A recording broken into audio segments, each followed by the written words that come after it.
across the world, ladies and gentlemen. We are tuning in. I want to thank you for joining us for another edition of this Thursday night live stream. You know, I've been doing this show since I believe March. Around March, we started, and I started doing these live streams. And it's been a good time. It's been fascinating. We've learned a lot of things. And I think as we continue to kind of go on, there's always new surprises to me. But tonight, I couldn't shake the fact of the matter that every single time that this camera begins to roll, that I hear this introduction, that I light this candle from Unique Boutique Candles, my favorite, my caramel apple latte. And I also bring my beard oil that I have right here from Mystic Tone. Here we are, ladies and gentlemen. Every time that I get set and I get rolling and I get everything right and proper, I still feel nervous. That's right. I still get nervous from doing this because I want to make sure that every show is brought to the same level of quality than the previous one before. And not only that, but I keep growing. And so I want to thank you for giving me a chance. Continuing to give this podcast and this live stream a chance. For everybody that has continued to support and donate to the channel, we had the live stream hangout, a lot of great contributions, a lot of donations, and we really settled and learned a lot more about the influences, about the evils that we fight against, right? And so tonight's going to be no different. We got a hell of a show, and there's so many different elements. Today's live show was actually brought to us, the concept was brought to us by a member, by a channel subscriber of ours named Octavia. So I want to thank Octavia for the idea, and not only for the idea, but for the links that actually went forward to providing the content of this show. She really did a lot of work in the back end, and I want to thank her so much for that, because without her, this would not have been possible tonight. My skin is looking radiant. Teeth are looking good. Trust me, my teeth actually need a lot of help. Trust me when I say that. You know, I tell the truth. My teeth are kind of jacked up, but money definitely helps, ladies and gentlemen. Loving the beard. The beard's looking a lot more full, not as patchy, thanks to my beard oil, as well as my hair oil from Mystic Tone. We have our moderators put in the links in the description. I appreciate that. If you appreciate the show, make sure you pick up a channel membership. If you can't tell, I'm feeling really good today. You can always tell how good the show is going to be by the first 60 seconds of how I talk, right? If it's very clear, very effective, and I have this movement, my preppiness that's prepping my step, it's going to be a good show. We have a great show planned today. Let's go ahead and get started with National Appreciation Day. Mylene says she turned off her prawn, her adult content for this. I can't highlight her message. Mylene, I cannot promise that this will be as good as the adult content that you were just watching, but I can promise you that today on the September 27th, beautiful Thursday night where the Cowboys are still playing the Eagles and dominating them, promise you that today is National Appreciation Day for our elders. All right, let's exit this out. That's right. It is Ancestor Appreciation Day, ladies and gentlemen. And wouldn't you know, the picture that they decided to use was of a Brad as well as one of our lovely ladies here. It looks like it's an interracial family, not only an interracial couple, but an interracial family as well. It's National Ancestor Appreciation Day, as well as Day of the French Community. Shout out to all of my French people out there, both black and white. If you like chocolate milk, it is National Chocolate Milk Day. That is right, ladies and gentlemen. Does not look like any chocolate milk I've ever had in my life.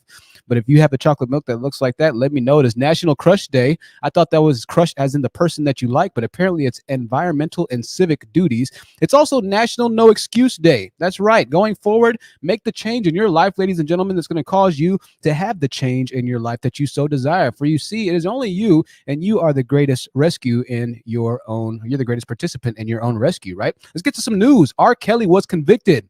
That's right. R. Kelly was convicted. Man, this candle smells great. Today, unfortunately and fortunately, I shouldn't even say unfortunately, R. Kelly has been convicted of racketeering and sensual trafficking. That's right. Let's watch this. Let's listen to this news article really quickly. And after this, we're just going to take a couple of seconds out and move forward with our next news broadcast or our next news story, and then to the main message. Here we go. Let me make sure that I actually shared the audio here. We all knew he was going to get convicted, but you know. All right, there we go. Here we go. Sorry about that. Jurors have just reached a verdict in the federal trial of R&B singer R. Kelly. My goodness. He has been found guilty of racketeering. He is also charged with sex trafficking.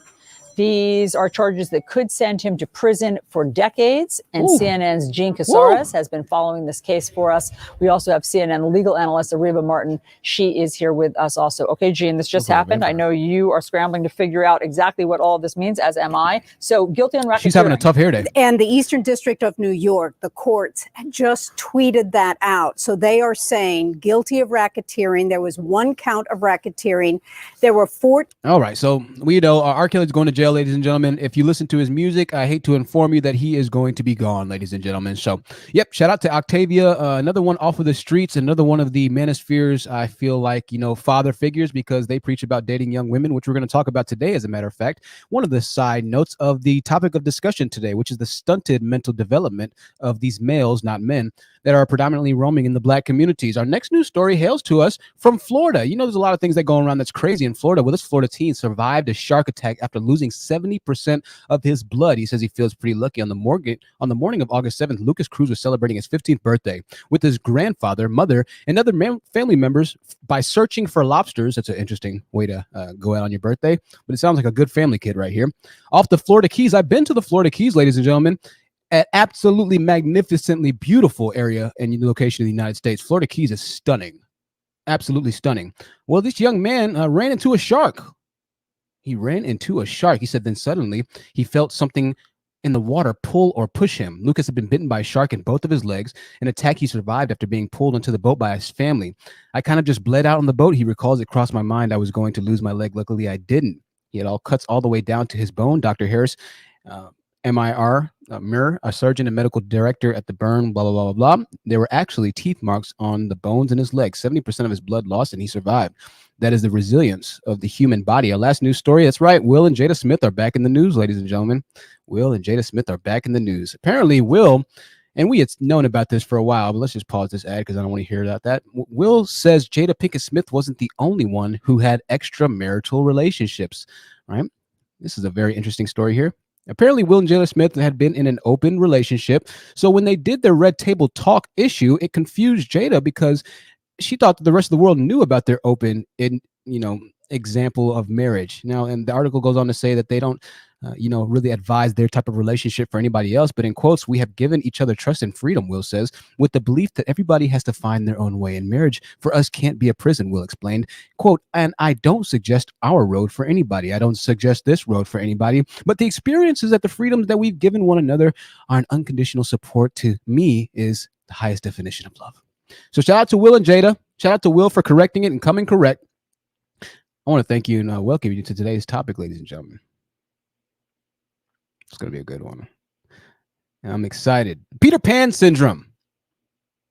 Huge shout out to Octavia for these videos. You're right. I forget. How could I forget? We're dual streaming. This camera is looking worse than before, but don't even worry about it because you're tuned into the True Seekers Live podcast. Let's get into the mess.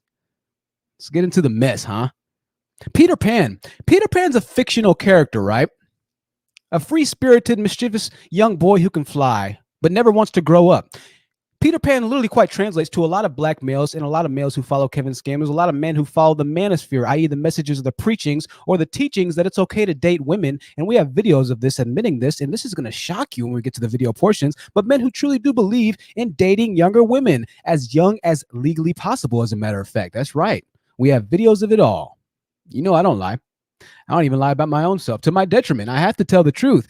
Translating to men who fear the responsibility of manhood, Peter Pan was scared to grow up, ladies and gentlemen. And so a trait we often see within men in the Manosphere, this is a sign and a symptom of Peter Pan syndrome. Now, this is an actual psychological disorder. It hasn't been classified as a psychological disorder, but maybe Ty the Gemini or some other psychological counselors can come on and describe their experiences or the professional teachings as far as Peter Pan syndrome goes. Now, Peter Pan syndrome, they're all related to the inability to handle the normal world of work and relationships, and men needing to escape adulthood, men wanting to date younger women, men trying to demonize women of a certain age, whatever it might be. Men cannot discover new oceans until he has the courage to lose sight of shore. That was from a philosopher named André Gide. Right? French psychologist Marie-Louise von France had this to say, quote, remains too long in adolescent psychology. That is, all those characteristics that are normal in the youth of a 17 or 18. Notice I said 17 or 18. What age does the Manosphere always try and claim that they're trying to chase after? The 18-year-old, right?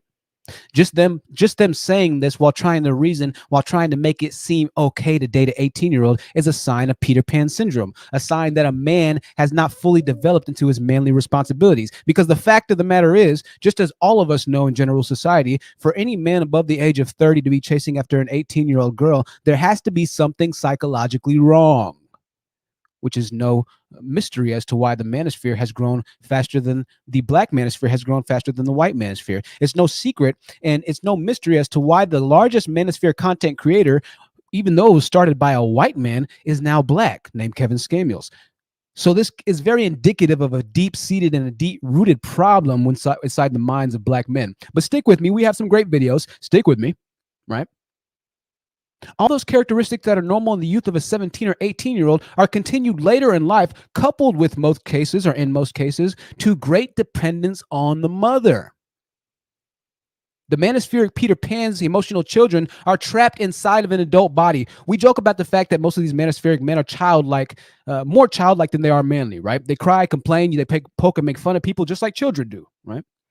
Women who have uncontrollable characteristics like your skin color, your height, your gender, your sensual orientation, in some cases, even uncontrollables that are truly due to medical issues, the slowing of metabolism, thyroid issues, and weight, right?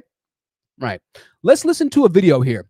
This was presented by a YouTube channel called Academy of Ideas, and this was for the explanation of the traditional role of mother and father. This video is incredibly fascinating, right?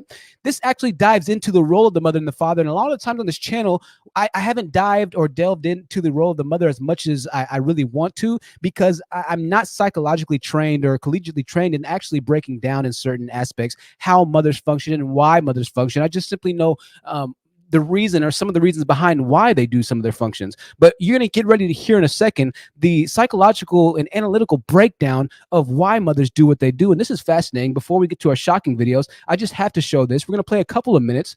If you find this boring, then I'm sorry, but you need to understand this before we actually go on, because this breaks down the role of fathers in relation to their sons and how not having the father can affect the mother and the child. But once again, a lot of the issues with the development of a kid, both boy and girl, start with the father. Boy, a little bit more specific in this case, right? Hybrid Vigor for $2 Canadian says, can I come up to the panel? Yeah, you'll be able to come up to the panel when we open up the panel. Hybrid says, I can't take the low level IQ. Yeah, you'll be able to come up to the panel a little bit. You'll be able to come up in a little bit. It's going to take a while. I mean, we just started, to be completely honest with you. So it's going to take a while. Mylene69 with the $10 super chat says, too many black men are perpetual 15-year-old boys. Oh, you're going to understand. Listen, we're going to learn something today, ladies and gentlemen. We are going to learn today. You and I. Hopefully everybody at work is having a great shift at work right now, okay? Let's get into this video. We'll open up the panel. Give me about 30 minutes at least before we get the panel going, okay? I promise we'll get it soon. But we have a lot to cover right now. Here we go. If you can't hear, I'm sorry. Evolutionary history, the mother and father have assumed different parental roles. Mothers have always interacted with their children more than fathers. They maintain more physical contact and are more nurturing, comforting, and empathetic to the physical and emotional pains and needs of the child.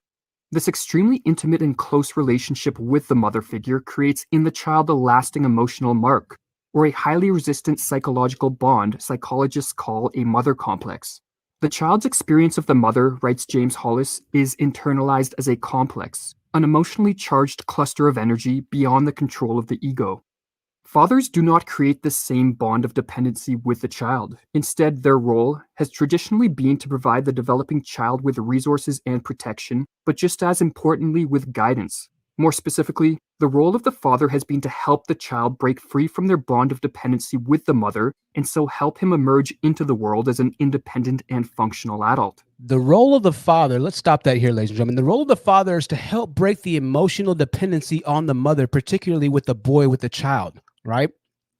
This is huge. This is very, very, very deep. So when you start thinking about these fanciful images of the world's strongest warriors, like the Spartans and things of that nature, it makes sense why they took the child away from the mother, the boy away from the mother at 7 years old, and then placed him in combat, right? Because at that point, and maybe this is a bit too early as far as modern society goes, but it's very important, and the father needs to be in the child's life. There needs to be a certain rigidity and sternness and masculinity in the father, because if you don't separate the mother from the emotional connection to the child, it will stunt his development as a man, as a boy, as a teenager, and fail to kind of get him started on the processes of becoming a man. This is going to be very, very interesting and very important when we start playing these videos a little later on the live stream. So stick with me, okay? Thank you to everybody super chatting as well right now. I see your super chats and I appreciate that. In most cultures throughout history, individuals transitioned from adolescence to adulthood with the help of initiatory rites of passage. The primary goal of all initiatory rites of passage, cross-culturally, was to separate the youth from his mother, first physically and then psychologically. These rites were performed shortly after the onset of puberty and were instituted solely by the elder males of the tribe, By the elder males of the tribe. Keep that in mind. cultural fathers. Women were generally banned from observing or participating in these rituals. A typical rite of passage, as explained by Mircea Eliade in his book Rites and Symbols of Initiation, proceeded as follows. In the middle of the night, the cultural fathers of the tribe, dressed as gods or demons, would snatch the youth from his bed. This was the last time the youth would see his mother, sometimes for months. The youth would be taken to a deep cave, buried alive, or else plunged into some other sort of literal or symbolic darkness. This stage represents... Now, I want to stop it here because I talk about my homelessness all the time, right? And if you are a channel member, you've seen my How I Became Homeless Part 1, Part 2. You would know that the reason why I was homeless is because my father actually told me, you said, you know what, son, if you think you have it figured out, then go and live on the streets and go figure your shit out by yourself because you're a man now and you need to figure it out. And so what my father was doing at this time, and I didn't understand it when I was younger, what my father was doing was he was instructing me in instilling in me manhood to accept accountability for my decisions, but to put the onus on me as a man, as a teenager, as a young man on being a man, right? It's the best thing that he could have done for me. Now, naturally, my mother didn't want to kick me out of the house, right? She was like, honey, we need him to stay. We need him to do this. And I understand, ladies and gentlemen, I get it. You know, sometimes these are situational, nuanced situations, right? But in this case, it was the best thing for me was to kick me out at the time. Now, looking back at it 10 years, 11 years after being kicked out and the person I am now, had my father not have done that, my feet wouldn't have been pushed to the fire. And here's the important thing about why the tribes kick the children out. Because the tough thing about this, especially for a lot of the ladies listening, is that it can pull and it can tug at your heartstrings because you feel, and it'll cause you to feel like you're doing the child harm, right? But when a person is pushed up against the wall, they're going to do one of two things. You're either going to sink or swim, right? You're either going to lash out, or you're either going to lash out or fight and defend yourself, or you're just going to cower and shrivel and shrink away. But if you're never pushed up against the wall as a man, then you don't know what your ability or potential is, right? If you never just decide to stand up for yourself and sock the bully in the mouth, you'll never know just how strong you are. You'll never know just how much rage or passion can help you get out of a sticky situation. You'll never have that confidence in yourself. I can tell you, when you punch somebody in the mouth as a guy and they go down, there's something inside of you as a man that is very, very, very mysterious and a good feeling in a good way, almost like this dominance that you didn't know you had the ability to exert over another man. And when you do that, it unlocks a layer in you. It unlocks this other alter ego in you, and that gives you confidence going into the rest of your fights. That gives you confidence as you walk amongst society and your peers, right? But in order to get to that point, and I'm not advocating for violence, anybody, don't go around punching people in the mouth. Susan at YouTube, that's illegal. Thank you for the $10 super chat from Brown Bunny, stopping by to show support. I appreciate those super chats. Hybrid Vigor says you're not a man. I appreciate the Canadian super chats. I appreciate that. So as soon as you really get to a certain point as a man to where your back is up against the wall, that's where you're going to find out what you're made of. But until you find out what you're made of, you'll never get to that point to begin with. Let's continue on in this video because it gets more interesting. So we left off when they talked about abducting the children or taking the children away from their mother and the importance of it in ancient civilizations. Presented the symbolic death of the youth's childhood, the loss of paradise and the joys of irresponsibility. It was meant to convey to the youth the message, you can't go home again. Following the symbolic death of childhood, a ceremony of rebirth would be performed, marking the young adult's transformation to a more mature state of being. He was subsequently taught by the elders the wisdom and knowledge of the tribe, and then sent off into the wilderness, where he would spend many months alone struggling for his survival. Upon his successful return, he was welcomed back into the tribe as an adult member. The youth, from that point on, was expected to have overcome his mother complex. Immaturity and dependency were no longer acceptable. Given the intensity and sometimes violent nature of these initiation processes, it appears as if our ancestors understood that separating a young boy from his mother was a monumental task requiring deliberate measures. In the West, so we're going to stop it there, right? That's the importance of separating a boy from his mother, right? Big topic that we don't talk about enough as far as the role of the father in modern day society. So we're going to move on for a second. I know I blocked him. I had to play him. I had to do that. So, right. I'm just going to show you one other thing. But the reason why, once again, the tribes would separate the boy from the mom is because the tribe needed men, right? The tribe, it's no benefit to the tribe if you have adult boys who are not capable or mature or ready to essentially die, fight, hunt for the tribe, lay down their lives for the tribe. Because if you don't have men that are willing to be men when the other barbarians and tribes come, then your tribe will be wiped out. Your mothers will be wiped out. Your sisters will be wiped up. So it's no benefit to coddle a boy when there were tribal civilizations going on the earth. They needed to have a man ready as soon as possible. Now, we're in modern day society, so there isn't as much tribal development anymore. However, we still have tribal, quote unquote, competitions between races in socio-capitalistic America. And make no mistake about it, if the boys don't ever develop into men in your racial demographics, since we are tribal creatures, we live amongst and are more comfortable amongst our own tribe, are people that look like us most of the time. If we lack as a tribe or as a community, then we're also going to lack inside of the country or the community that we are fighting for resources in, right? So there's still a tribal essence, even though we're not banging each other over the head with rocks, even though Negroids are constantly shooting each other, right? So it's important to have men in your community, to have resources, men who can build resources, men who can build infrastructure. And due to the lack of black men we have, due to the lack of black fathers we have, we are now experiencing what it's like as far as us continuing to be dead last, even after having every access of American fortification, if you can say, given to us. Even though we live in the best country in the world, black men by and large still complain about this, about that, about whatever it might be, right? Well, this is because they have not been able to fully develop or function as men, right? So let's fast forward one more part in this video before we move on to the next part. And this is going to be a very, very, very crucial part once we start playing these other videos, okay? All right. I appreciate you sticking with me. 200 people watching. Make sure you like the video on your way in. Effects of an absent father are worsened by the impact this situation has on the mother. For it produces a situation where, firstly, the mother tends to become more authoritative in her parenting to compensate for the lack of a masculine figure in the child's life. And secondly, a failure on the part of the father to provide the mother with love and support creates in her an emotional hunger, which she attempts to satiate through her relationship with her child. This situation creates the perfect storm, whereby the mother becomes what Jungians call a devouring mother. She overprotects and smothers her child and becomes involved in every aspect of his life. It is often the case that such a mother, despite having the best intentions, unconsciously manipulates her child into remaining dependent on her well into adulthood, and it is often the case that the child willingly complies. So I want to stop that there, right? Even though the mother is doing the right thing, essentially, and loving her child, which is the beautiful thing about mothers, ultimately it hinders a man developing. But once again, she's only compensating for the lack of a masculine figure to be there in the first place. So when she over mothers in certain areas, and when she does this is why it's so important and so crucial when we talk about women having the ability to walk in their femininity, because walking in your femininity means that you don't walk in your masculinity as much. And so even though women can raise a productive boy into a man, a lot of the times it's such a special balance. It's such a very, very, very tight line, fine rope balancing act that must take place, that it's extremely stressful, A, and B, it's hard to kind of navigate those waters and play both sides of the field, right? Let's move on really quickly here, and I want to show you another video.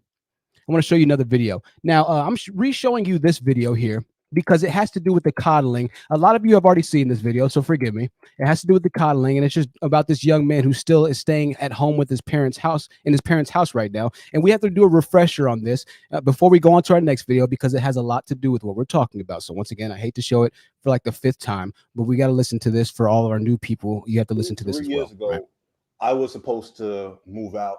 My job relocated to Atlanta.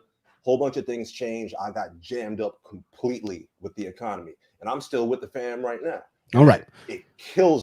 So he's still with the fam right now. It kills him. He doesn't like it, yada, yada, yada, right? The best thing for this young dude, for this 35-year-old guy, is to be on the streets right now, because at this point, him staying with the family is only going to hinder him in his future success, right?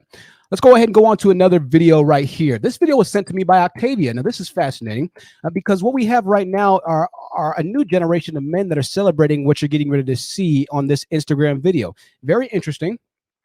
Very interesting. I have to actually keep it on mute, but I will narrate it for you so you can get the idea to see exactly what's going on, right?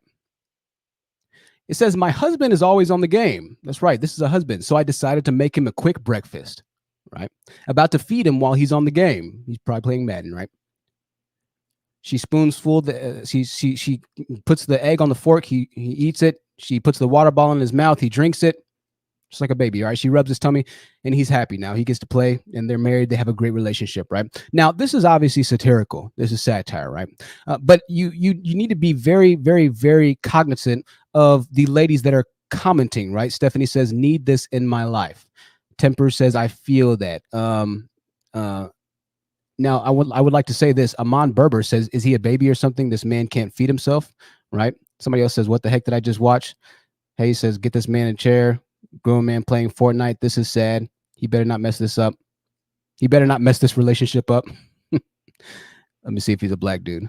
He better not mess this up. Of course, he's a black dude. So I'm not saying that all black men believe in this, but just understand that there is this weird push in youngsters' mind to joke about things like this, right? So I wanted to show you that. But let's keep going here. Ideapod.com said this: 10 ways to recognize that the male you are dealing with is a Peter Pan male. Remember, Peter Pan was the fanciful fictional character that wanted to be a boy forever and live in Neverland, right? 10 ways to tell if you're dealing with a Peter Pan male. This is also fascinating. So maybe you're dating a guy right now and you're just not quite sure about him. You're not quite sure if you'll be able to take care of business when the time comes. I'm gonna give you 10 ways to see if ye old are dealing with a Peter Pan male. The number one is the inability to find or to make a stable career. All right. Now, before I even pull this up, I understand it's difficult. All right. I get that life is difficult. I really do. I understand that now in 2021, it can be difficult to find your footing as an adult person, right? But just because something is difficult does not mean that it's an excuse not to do it, particularly if you're a male. Once again, you're going to have to share the brunt of this responsibility of leadership. You're going to have to be the one that I garner these or I push these messages. Excuse me, that was horrible. Two, because ultimately it's you who are going to be responsible for training the next group of leaders in America, right? So the number one thing that it said on this website was that you have an inability to build a stable career. People with Peter Pan syndrome struggle to have successful careers. They might have the ability to be successful, i.e. they might have the potential, right? This is something that Kevin Scammers is always saying. Well, his potential, he has the potential. He's a Henry. He's a high earner, not rich yet. He has the potential. The Manosphere saying, well, he's in college. He has the potential to be a good person. Well, potential ain't shit when the bills come time to be paid, all right? Love has nothing to do with it. Let's go back to this. He has the potential to have a career, right? The potential. But they don't put in the work they need to make use of their ability, right? Those with Peter Pan syndrome often lose their jobs because of poor performance, and some will spend long periods unemployed. Those that do keep their jobs will struggle to progress.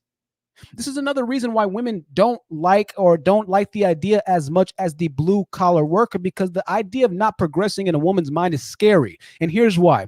If you start to build a life that's of comfortability based off of one or two incomes, right?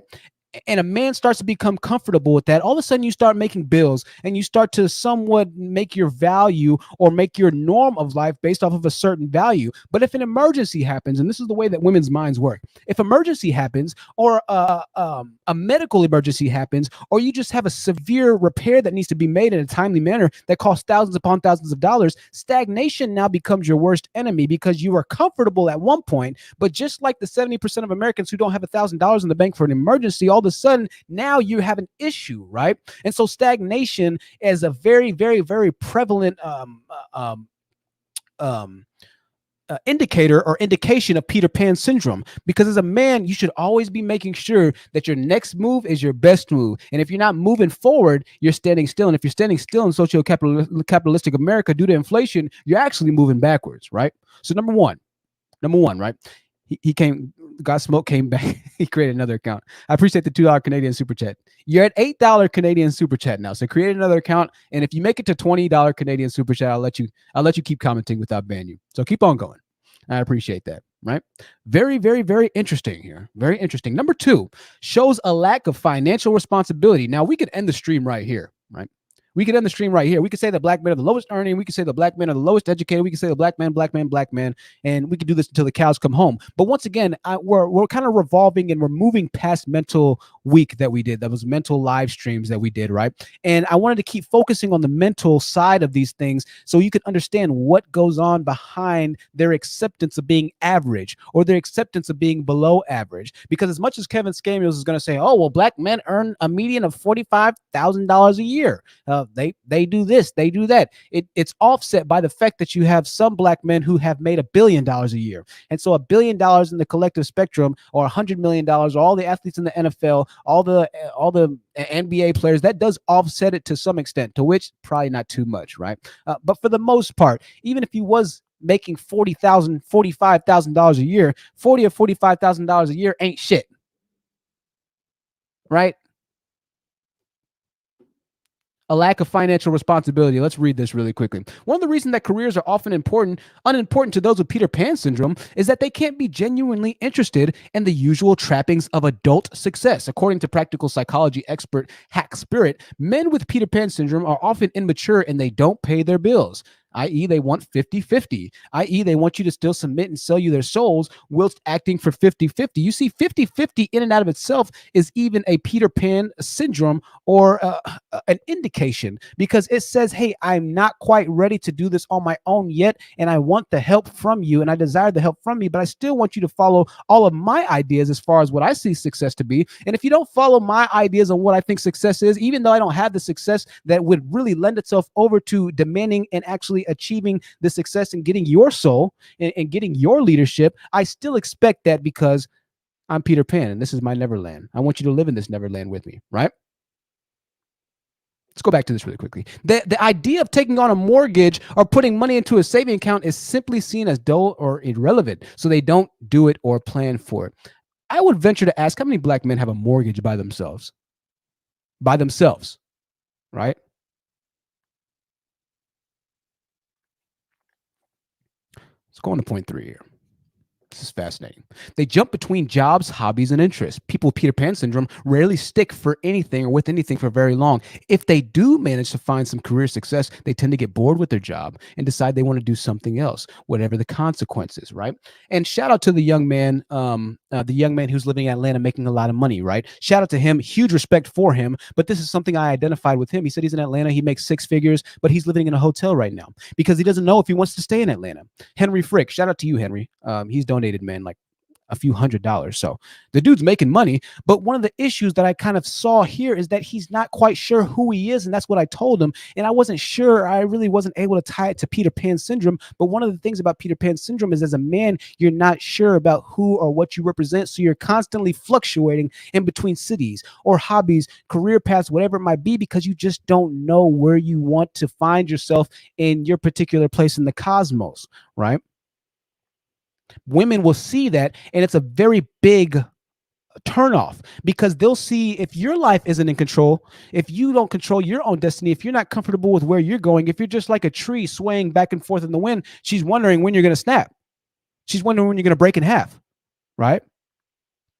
And so, once again, it's about the money, and the money is very important. But if you as a man aren't able to figure out where to dig your roots deep and start buying real estate so it can dramatically rise in value, so you can get 50% equity and then maybe decide to flip it and make $100,000 depending on how big the house is, whatever it might be. I was looking at a house the other day, dude. In 2017, the house was appraised at like $224,000, and now it's like $419,000 it's worth now. I was like, what am I doing? I need to buy a house. Like I need to buy a house like yesterday. That's serious money. So women see that, and they can identify the Peter Pan syndrome in you. This is why some women will say, oh, leave me alone, little boy. Or they'll call some dudes boys who are trying to hit on them because they can immediately connect that you're not a man yet. Now, you see it as the top of the line insult. And guess what? It's pretty insulting when you get called a boy by a grown woman. But when she calls you a boy, she's not just saying that to insult you, but it's because she actually sees a child inside of a man's body, right? Number 4, cling to an unrealistic goal without ever working towards it. This is why I made the thumbnail what I did. Now, I believe the thumbnail, the guy singing in the thumbnail is actually like a legitimate singer who calls himself, by the way, Dusty something. I kid you not. That's his name. His name's Dusty something. Oh, by the way, ladies and gentlemen, there are new emotes for our channel members. If you are a channel member, you can put the Dusty Fingers emoticon in the chat, as well as I think the Dust Broom emote and emoticon. The idea was given to us by a channel member. And so there'll be some more emoticons if you want to use as well, right? SPA Apprentice says baby boy. Yeah, they might call you baby boy. Yes, his name is actually Dusty. That's right. The guy who you see in the thumbnail when you first entered this video or saw this video, his artist name is Dusty something. I was like, oh my God, I can't make this up. I think he's a singer, but you know, black men love rapping. It was, hey, I love rap. I love rap too. I do. I really enjoy rap. I just hate that it has to be so damn degenerate. And also as a side note, right? As a side note, once again, if we're gonna make rap degenerate, then let's at least make it benefit our people as a whole. Let's at least make it benefit our people as a whole. If we can start building up communities through the $1 billion rap corporation and through the $1 billion music industry, I have no problem with it. Just like the mob, you're going to do some crazy stuff, some horrible stuff, bad stuff, make your community better. But as it stands, I digress. They cling to an unrealistic goal. You have to stop rapping. Leave the studio. The studio is not helping you. You're not going to become a rapper. It's time to switch it up. But IdeaPod says this. They might want to be an actor or a musician or a hotshot scientist. Yeah, right. I don't know where the hell they came up with that idea, but they have this ambition they'll write off as unimportant. Any failures in the career they have, I don't know, that's a typo, a grammatical typo there. But they tend to not recognize that to achieve big, difficult goals takes drive, motivation, and lots of hard work. They often assume that those who have been successful in their chosen career fields have been so simply because of their natural talent, rather than because they've also worked extremely hard. Mike Rashid, ladies and gentlemen, a perfect case study here. A lot of you know who Mike Rashid is. Let's go ahead and go to his YouTube channel. Mike Rashid, when he was trying to teach these guys on how to become better men, this is exactly what they told Mike Rashid. They said, Mike, that's not fair because you're different. You're rich. You're buff. You have a deep voice. You have a popular YouTube channel. You have a protein line check. This is literally what they told. This is Mike Rashid, ladies and gentlemen. 1 million subscribers on YouTube. Dude's in great shape. He does semi-amateur boxing, right? A heartthrob for a lot of the ladies, as these guys would say, right? Good-looking guy, man, right? And so they say, Mike, that's not fair, Mike, because you're different. Well, this is what number 4 is saying exactly. They assume that those who have been successful in their career fields have been so because of their natural talent. Listen, you're not born with muscles like Mike Rashid. You have to work to get those muscles. Just like Mike Rashid had to work to build his YouTube channel, his protein line company or his supplement company, his whatever it might be. Just like every other dominant guy who's a CEO who becomes the president of a company or the president of the United States or whatever it might be. You don't just get things in life from them being handed to you. But when you have a man who is not, or a male who has not transitioned into the mentality of a man yet, he'll simply not be able to accept the reality of the situations of where he's at and why he's in that situation. This is why so many guys just simply say, oh, well, it's a false comparison. You're comparing apples to oranges. Of course, Mike Rashid. Of course, I don't know. Insert your favorite rapper, football player, whatever it might be. Even if it comes down to rap, those guys had to work wildly hard, right? Luck is when opportunity meets preparation, right? But if your mind is not at the level ready to accept that yet, then you'll forever be blaming everything and all the elements of somebody else's success on natural ability or natural aptitude, right? You don't make it to do anything great in life with just luck of the draw. It doesn't happen, right? Peter Pan syndrome, though. This is how children think. Men, grown people can say, okay, you know what? This is going to be tough, but I'm going to go for it. I'm going to do it. Let me figure out a plan. Let me write a statement. Let me write my goals down. Let me get myself a time table to get all this taken care of, right? That's what healthy adults do. Let's move on. And we're going to play a couple more videos here. I just want to read this because this is so fascinating. Let's move on here. Number 5, we're going to stop here, right? We're going to stop here. Tend to fall into traditional gender roles. This is incredible. Both men and women can have Peter Pan syndrome, but most are men. Lord have mercy. Both men and women can have Peter Pan syndrome, but most are men. This is thought to be partly because traditional gender roles mean that women are forced to grow up. This is so true. Even women without children are often expected to care for elderly parents or younger siblings. Women are often socialized to feel responsible for other people's feelings in a way that men are generally not.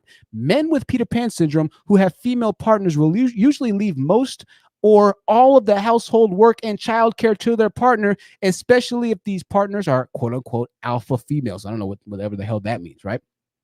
But they often get away with this because others simply see it as normal gender role split, though take it to an extreme. So in society, and this is the crazy part, this is why it's so difficult for me to understand how they can continue to place blame on women. But the reason they do this is just like what IdeaPod said. We force women in society to grow up quick. Oh, you made a wrong decision when you were 17? Well, it's too late for you. This is something the Manosphere always says. Oh, you made a bad decision when you were 14? Too late. You're doomed. You should have thought about that.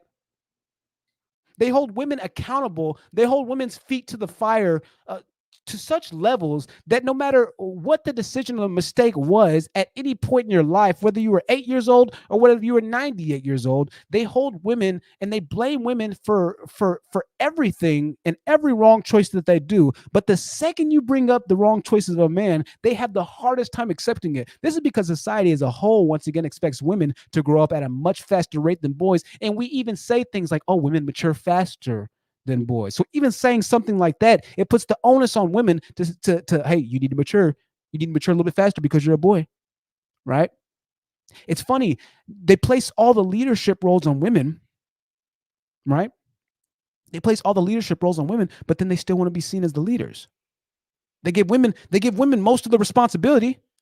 You got to raise the child. Society tells you got to raise the child. Society tells you got to take care of the chores of the house. You got to keep the upkeep on the house. All the man has to do is just go to work and come home, and you're supposed to serve him, right? But what was the man? On top of that, if you do mess up, if you do feel like not doing something of your traditional gender roles in society, now you have to feel the brunt of that. So you got to deal with stress from all different corners of society, right? But that's the Peter Pan syndrome. The Peter Pan syndrome, right? Expect you to take care of them, take care of the house, take care of the child, take care of their job as well, because they got to do 50-50 because, oh, you can't expect to have a man that just lets you take care of the house. You're going to have to go to work too, right? This is almost like women have turned into the mothers of society. No matter if she's 18 or if she's 58, you have to take care of him as a man because he's not grown enough. Society says, no, the man needs to be taken care of. Society says, oh, no, he's had a hard day at work. You need to, just like we saw in this Instagram video, rub his stomach. Dude's commenting, oh, bro, you better not get rid of that girl, bro. Better not get rid of that. Man, I wish I had a girl that could feed me while I play Madden. And other women say, man, I need this in my life. I need a man like this. We literally are demasculating, if that's even a word, emasculating men day by day and praising the emasculation of men as the men complain about willingly being emasculated.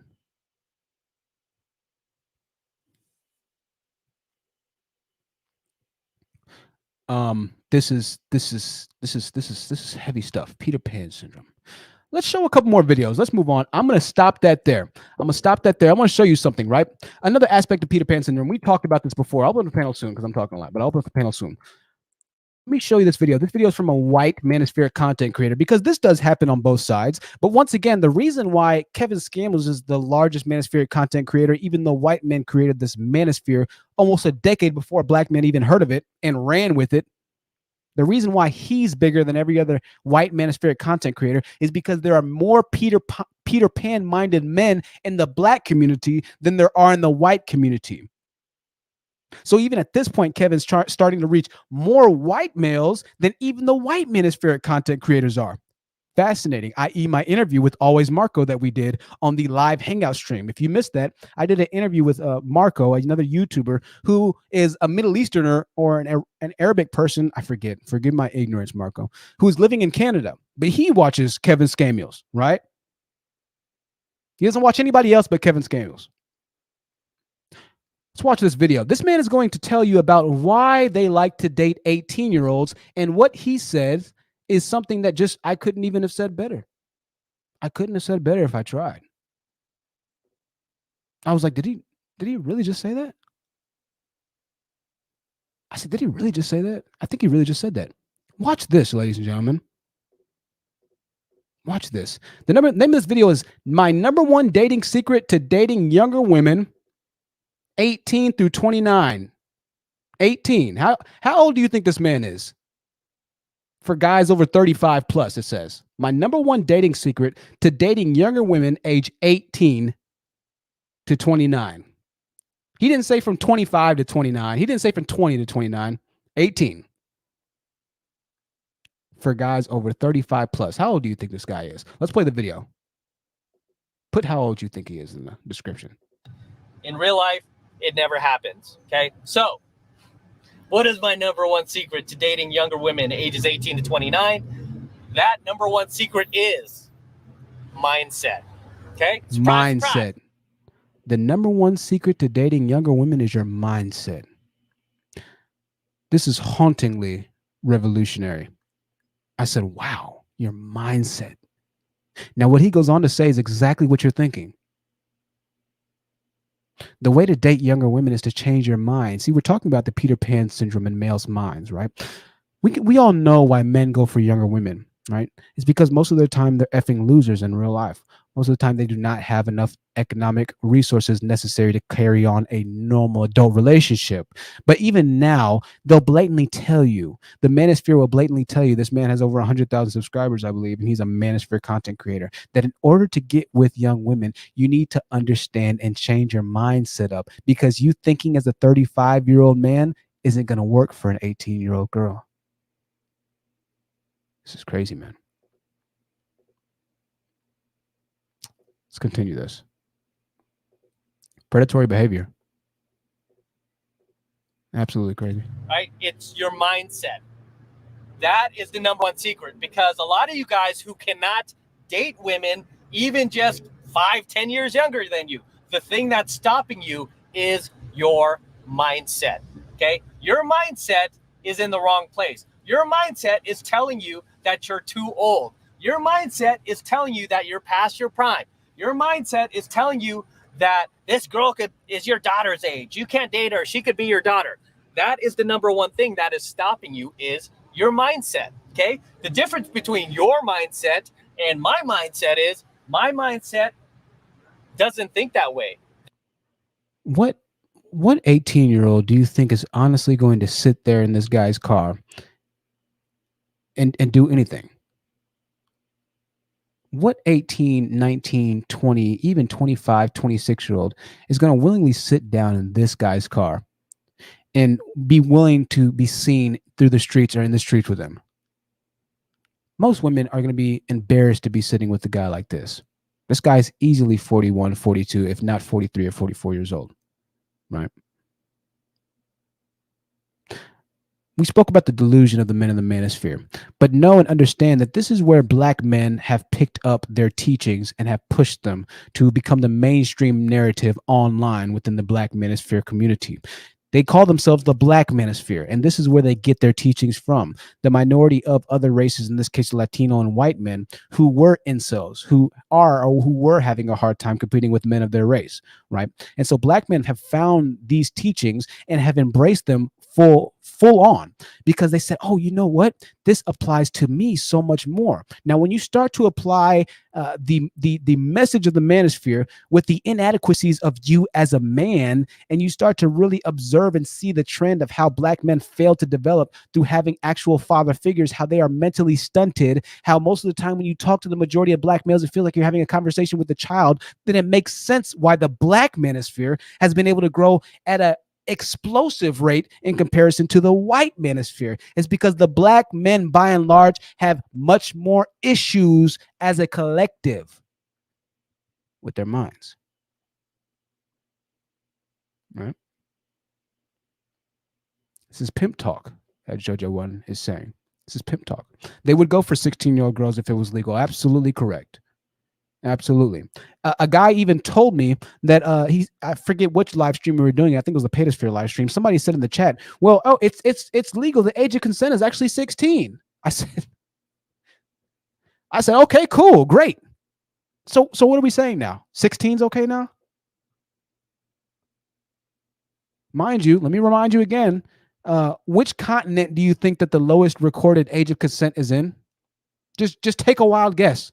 Which continent do you think the lowest age of consent for girls was recorded in?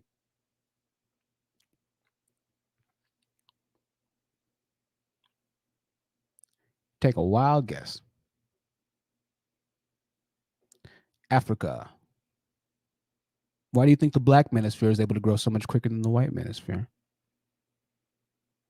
It is Africa, ladies and gentlemen.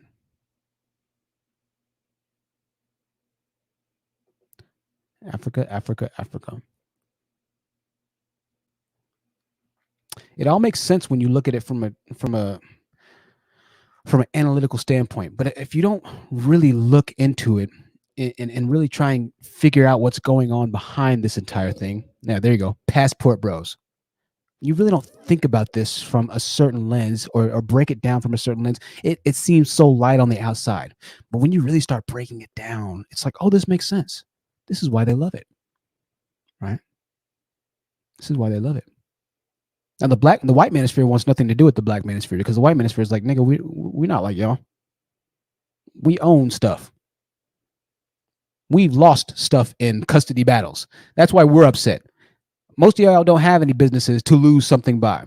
Most black men who get divorced, they're not going to lose that much, right? Unless they're just a baller. Now listen, there are some black men out here who are balling. Make no mistake about it. There are some guys who are balling out here. Absolutely. We have some very wealthy black men. That's a severe minority, right? Let's move on here. Mindset. How else would you be able to date an 18-year-old woman now, right? Very interesting. Let's play one more video. This video is going to be a trigger warning, ladies and gentlemen. I want you to see the men who are telling you that you're going to die alone. This is these. I don't know what's wrong with these guys. I don't know why they even try and make videos and put themselves on the internet. They just need to stop. But this is going to be a trigger warning. All right. Know that. Also, the sound's not that good. Sounds not that good, but it's an entertaining and a learning video. So trigger warning. This Dusty is a compliment in talking about this guy. He's going to tell you why not to date women over 30. Remember, we're talking about the Peter Pan mindset. All right. Peter Pan mindset. Listen to what he has to say. When it comes down to dealing with women that are over 30, do not take the... Let me just stop this here. Just look at this guy, man.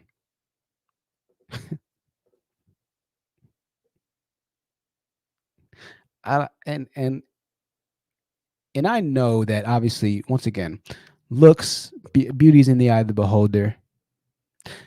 But you need to understand what type of men make up the manosphere, all right? You need to understand why the black manosphere and the manosphere is comprised of so many losers when I say that.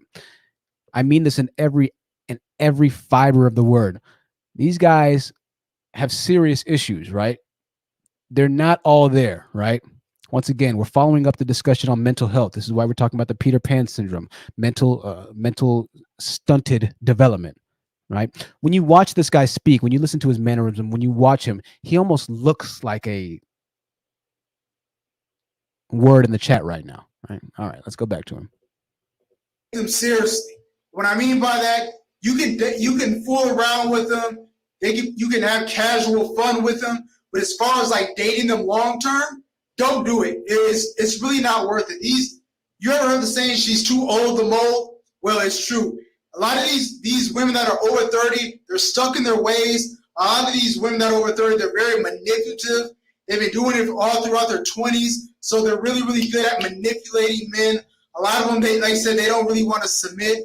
When women are 30 plus years old and they're still... So he's dealing with submission issues, right? What do you think this man does for a living? I'm curious. What do we think that this dude does for a living? I mean, you can't get, shout out to the broomstick emojis in the chat. If you were to look up Dusty in the dictionary, his picture would be right there. I mean, this dude looks this dude looks like a 55-year-old, 25-year-old, right? His facial, I don't know what's going on in his face. He looks like he's under the influence right now. He can't speak proper English naturally. I don't know where he's at. It looks like he's making the video from jail. Maybe he's in jail and he just got a door for his cell. But this is the guy that's complaining and telling you that you're going to die alone. If I was a woman and this guy was telling me that I was going to die without him, I would praise and rejoice Jesus Christ Almighty. I would say, man, thank you so much.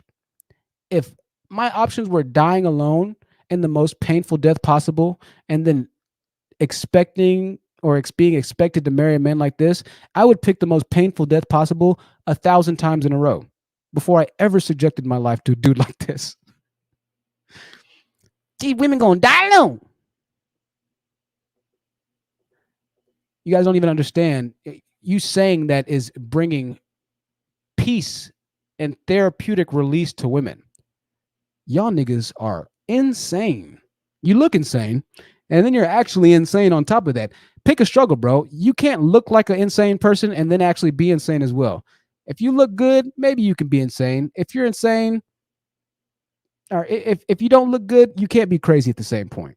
But this is the manosphere. This is why you see some of the most twisted, demented, illogical, nonsensical comments and thought processes. This is why you hear a lot of men come onto my panel and they just sound like ridiculous. Case in point, we're going to go to our comment of the day, right?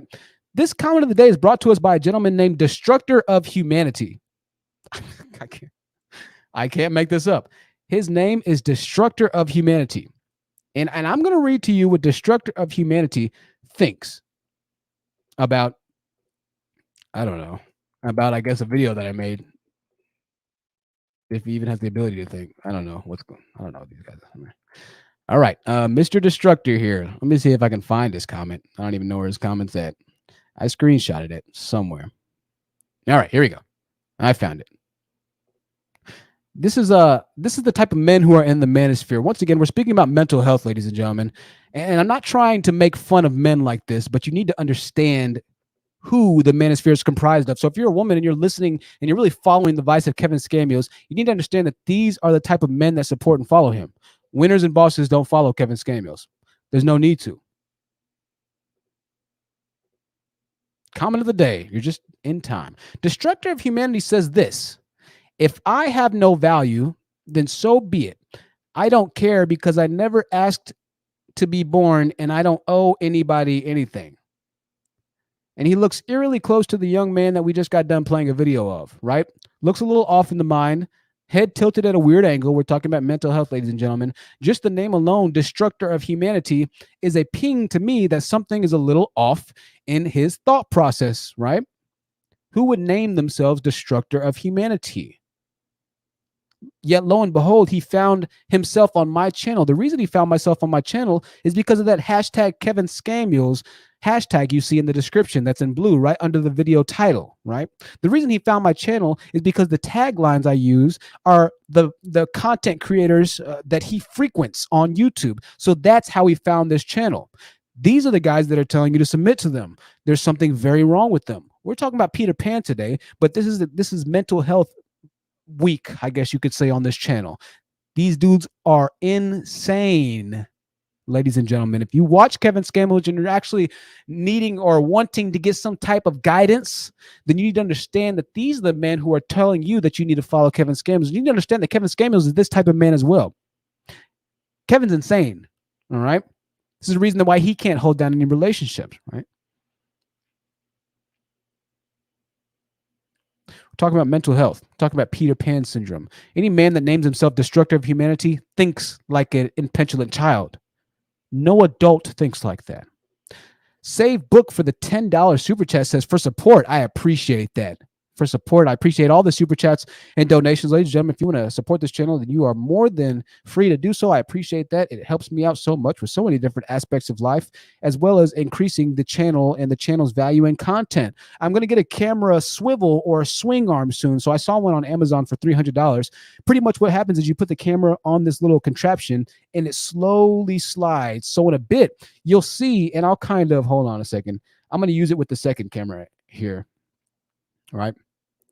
So what happens is this. Hold on a second.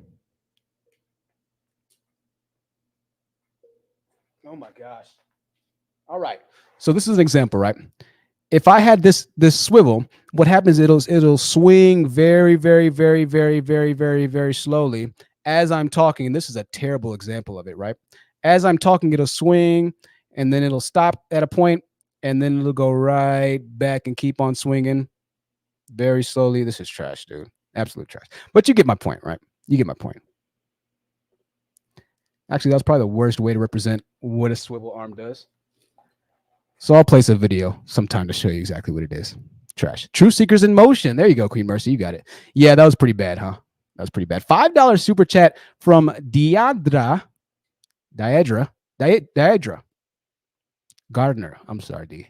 Now imagine trying to have a conversation with these men as women. Sheer torture, right? What? Let's go back to this guy. Let's go back to this guy here. Hold on a second. We got to go back to him. This nigga looked insane. What?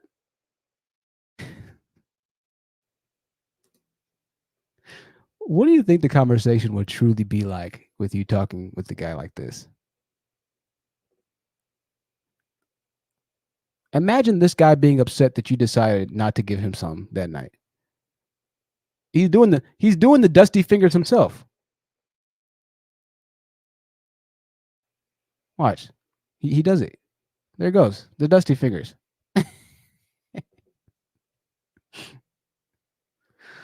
Case in point, ladies and gentlemen. Case in point. Case in point.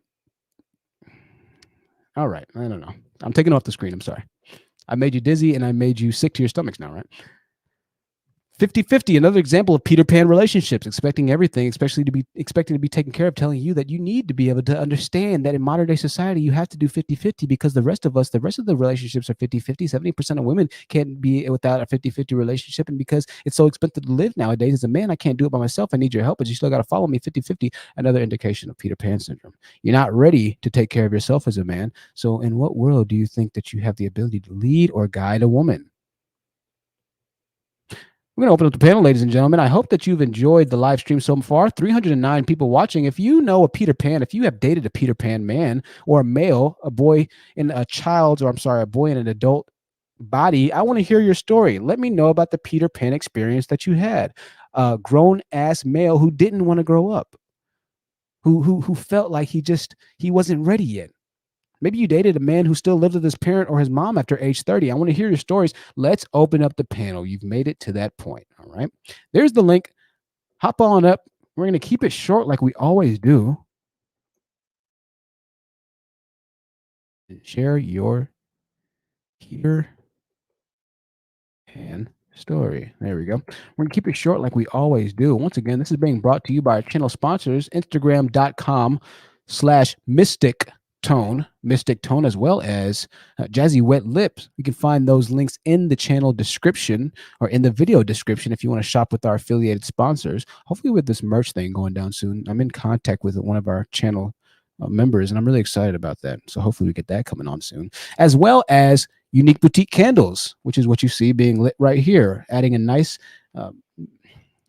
medieval type look and rustic feel to the live stream. I was told that I need to have something going on in the background, right? So this is the beginning of my new background experiences. So you can have something else to focus on instead of just looking at me the entire time, because visuals play a very significant part on YouTube. Miss Know-It-All says, I don't mind 50-50 if we are doing everything 50-50. I don't mind loving my man, cooking, cleaning, everything, but you can't make unreasonable demands if you're not completely providing and protecting. And I think this is a very important comment here. And I forgot to say, I kind of believe the same thing. And I wrote in my notes to actually say this, believe it or not, but thank God that you said this. a lot of women don't have a problem with the 50-50 thing. It's when you Negroids, or it's when black men, it's when men in general start to take this to new levels of submission whilst you're still at this 50-50 baseline relationship, right? You can't expect the world or chastise her or demonize her for not giving you the world if you're not able to give her the same world that you're requesting, right? And so the 50-50 thing, yeah, a lot of women don't have a problem with it. It's not until you start tripping, start acting like you're a boss of bosses. You're not, right? The classic Yaya is on the panel. Good to see you, Yaya. What did you think about the Peter Pan man, and have you dated a Peter Pan man? The floor is yours. I want to say yes, I dated one, and I am currently kind of divorcing one, I would say. Uh-oh. The first one, it was more like I live in the now, and it's only a matter about what we're doing now. We don't need to plan about the future. We're not there yet, or nothing like that. And it wasn't no emotional responsibility for the relationship. And I would just say for my soon-to-be ex-husband, it was just not having went through what men have to go through to be men, and him not knowing his purpose or having a passion for it.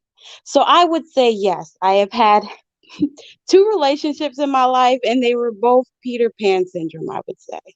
They were both Peter Pan syndrome. Oh, man. Well, so you gave him a chance initially at first then, right? Yes. Now, did you? I did the waiting thing. I did the, okay, supportive and everything. Now I'm just like, okay, I've done everything I could. It's all on you, and it ends with you. I can't make you do something you don't want to do. Right. So let me ask you this. Did you initially see that he was a Peter Pan, but still decided to go ahead and give him a chance?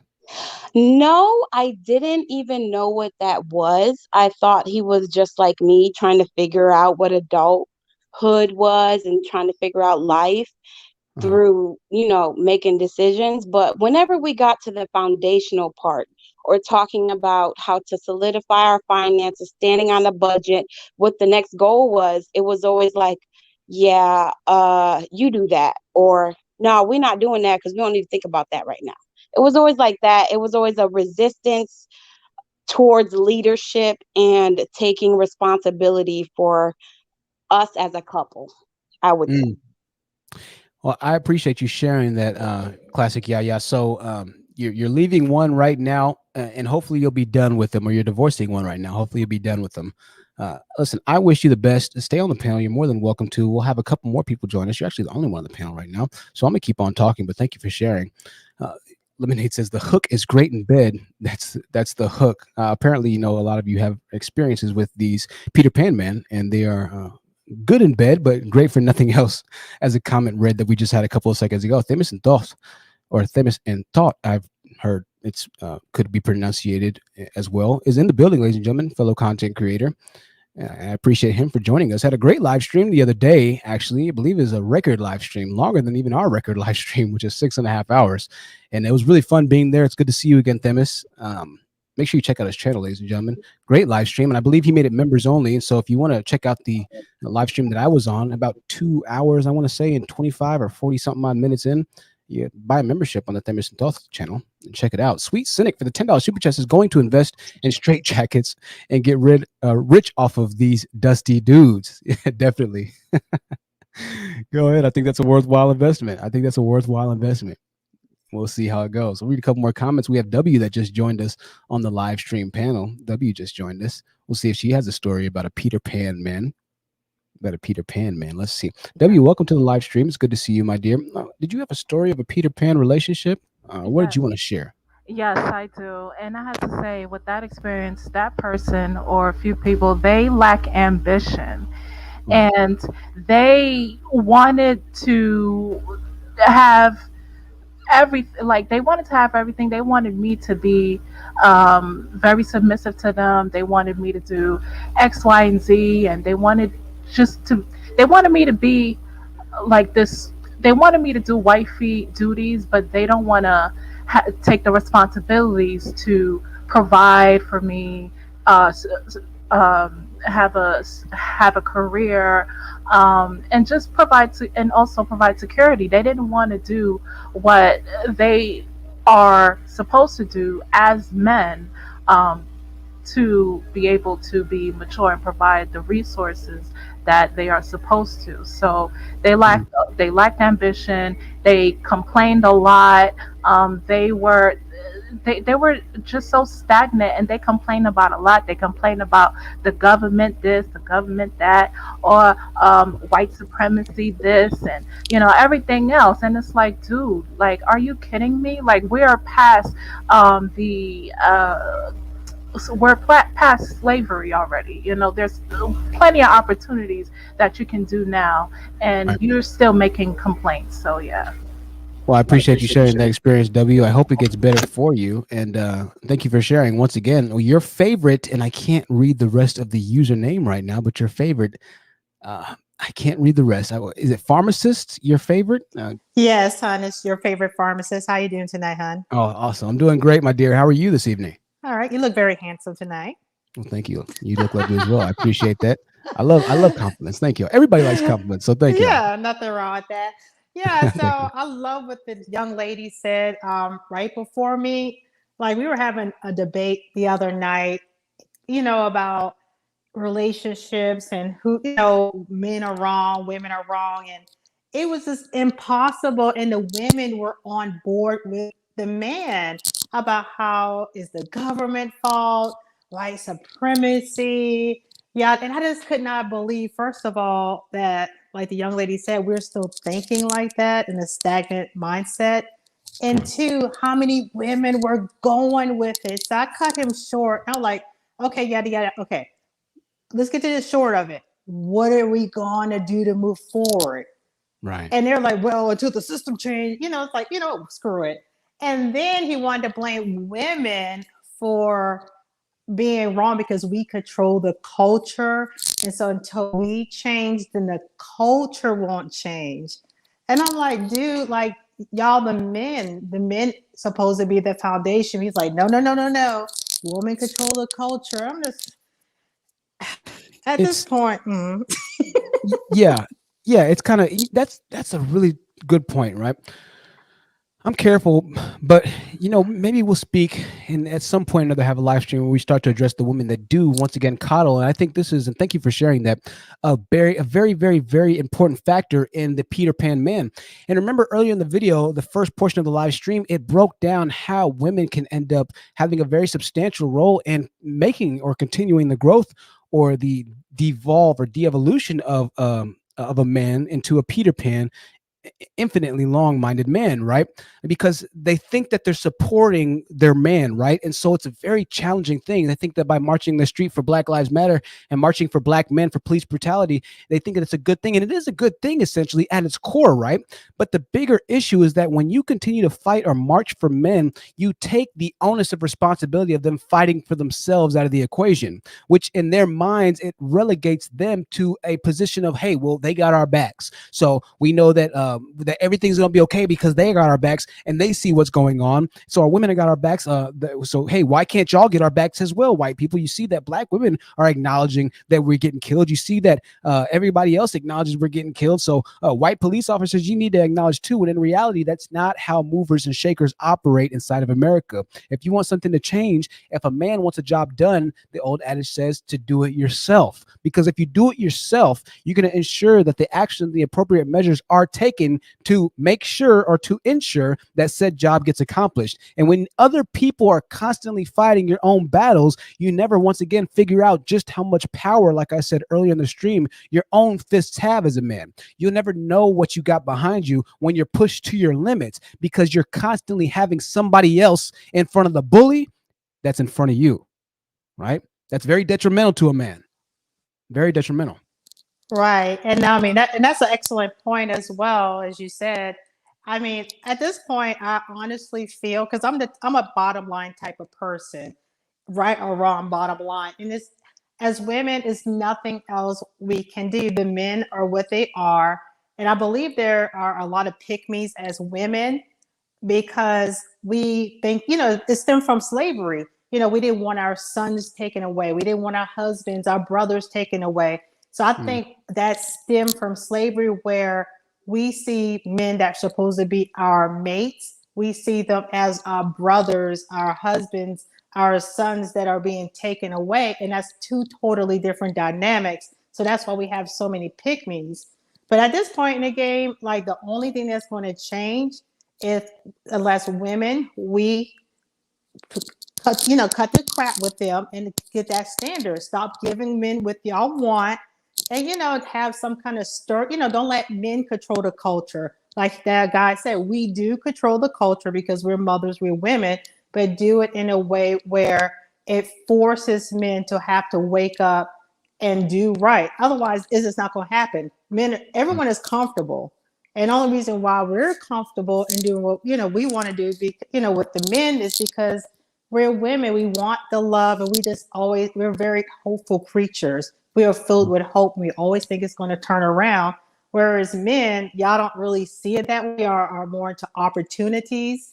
So it's just as women, we just need to cut. We just need to stop. We just need to stop playing with y'all. Absolutely. That's the best thing for men. I appreciate that. Your favorite pharmacist. Thank you for sharing. We have Lin as well as Lily Lee. Lin, the floor is yours. Go ahead, my dear. Have you had a Peter Pan man or a relationship with one? Or are you currently by chance dating one? What did you think on the stream?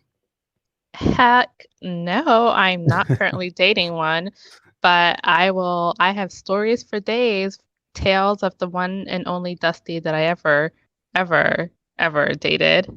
I just have stories for days, but I'll just give a couple. Sure. Peter Pan syndrome. The guy thought in a romantic gesture that he would come and meet me after work without having not even a dime in his bank account to even get on the subway and go back home, meaning he spent his last $2.75 thinking it was a romantic gesture to hop on the subway and come see me, and then needed me to swipe him back into the subway station. Stop. I'm not joking. I'm sorry. I said, why the hell are you coming to see me when you have no money? You don't even have money to get back on the train. Why are you even coming to see me? He was like, no, my check was supposed to clear. See, that's what happens when you're living, precariously. You don't have money in the bank account. You're waiting for this one check to clear. And, that's the one thing that you're riding on. And if things don't go exactly how you need it to go, you're SOL because you don't have anything going on. Your life is in chaos. You have no plans, etc. But just like the lack of foresight, little boy syndrome, the lack of foresight, the lack of forethought to think to myself, how am I going to get home? Me, even as a woman, I would not step out of my home without having the funds to get back to my home. Not at all. I mean, that's ludicrousy, right? But that, once again, that lack of foresight, that child, I just need this right now. I just need to go touch her right now. I just want to kiss her. I just want to lay with her right now. That's the only thing that's on their frontal cortex.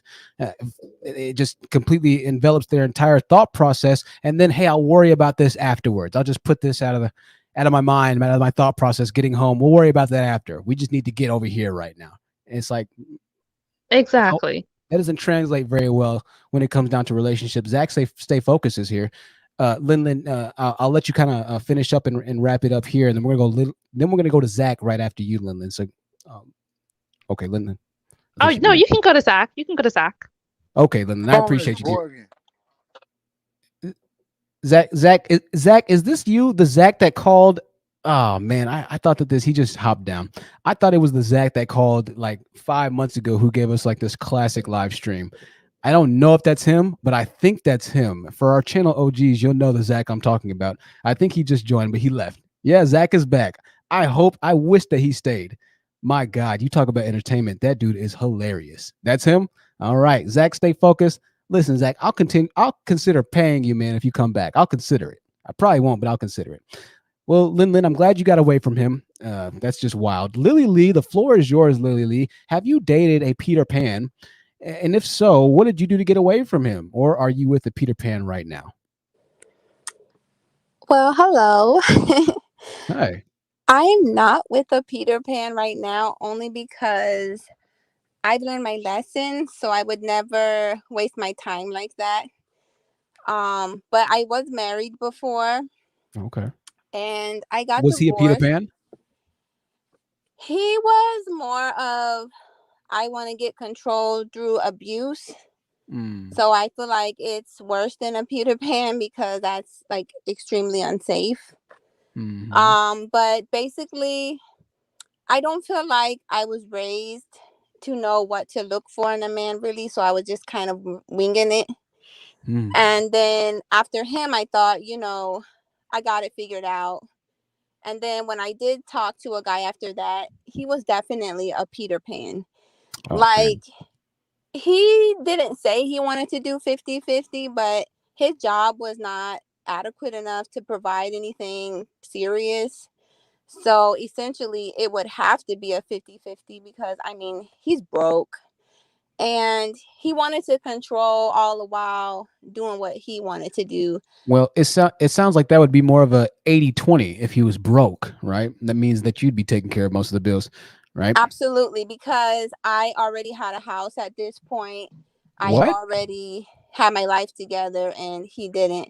But just to tell you, like, with the guys that I do encounter, I don't really date them just because I'm more mature than that. But I will tell you that you can give any type of guy a chance. Because me personally, I do like our Black kings. I do wish to stay loyal to that. But it is very difficult when you give them all types of chance. Like, they could have money, still don't want a family, still want to play. They could be like middle class, they still don't want a family.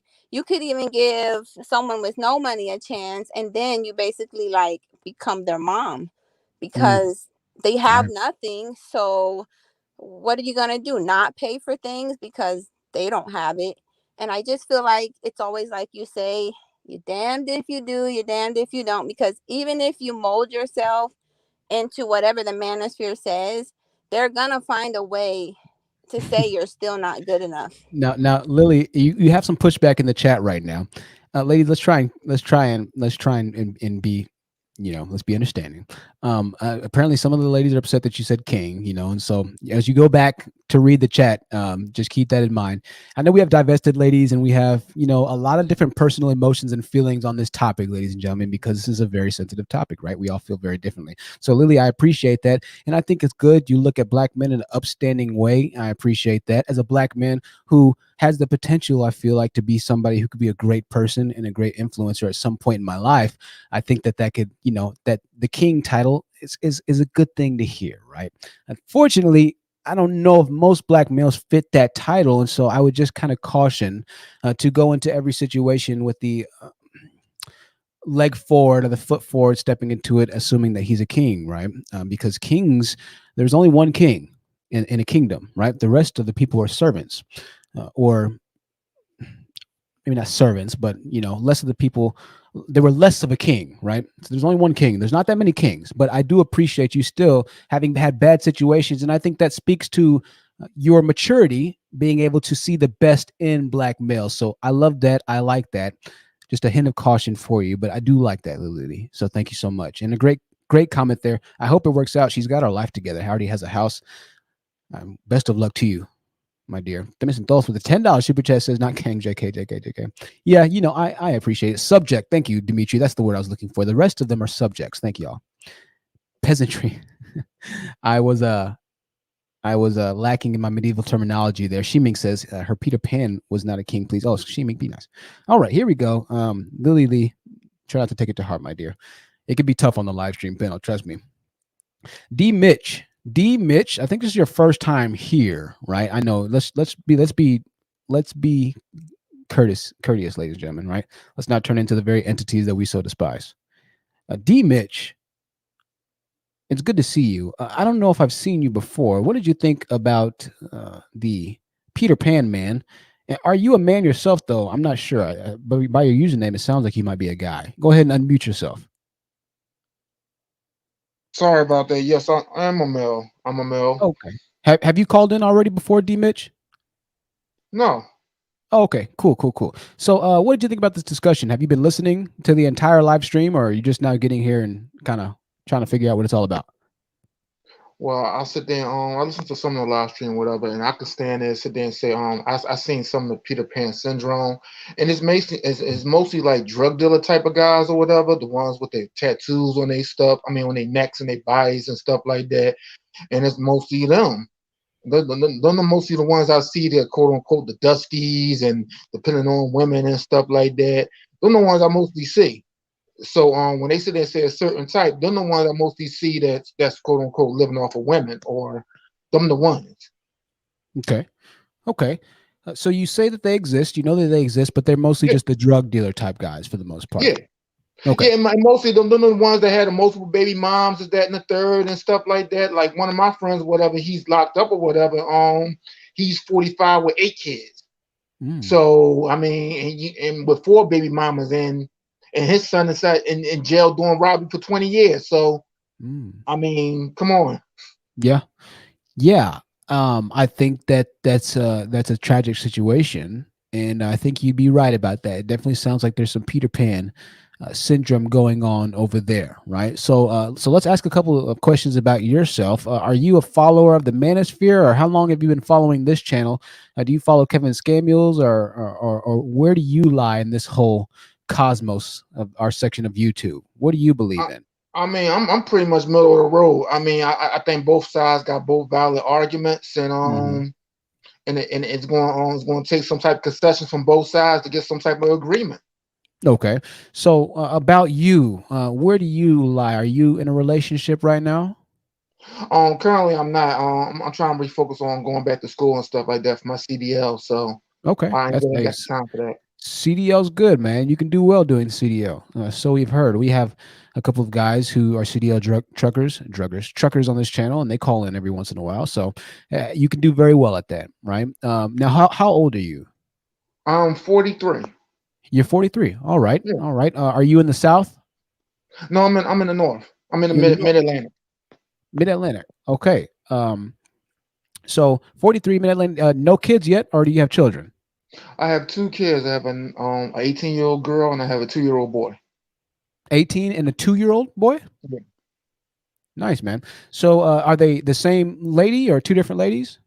No, two different ladies. But I both got good relationships with them. So have good relationships with both. Well, that's good. That's good to have good relationships with both of your baby mothers. I mean, I owe no child support, nothing like that. I just got off child support for the 18-year-old about like last month, so that ain't no issue. But one thing I did say about I can't say about tell ladies whatever. If you say if a man say he really legit and paying like child support whatever, well I know for a fact is that if you owe child support, one of the first things on there is your credit report.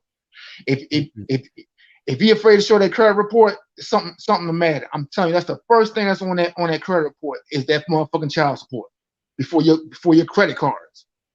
Okay, it's good knowledge there. I'll keep that in mind.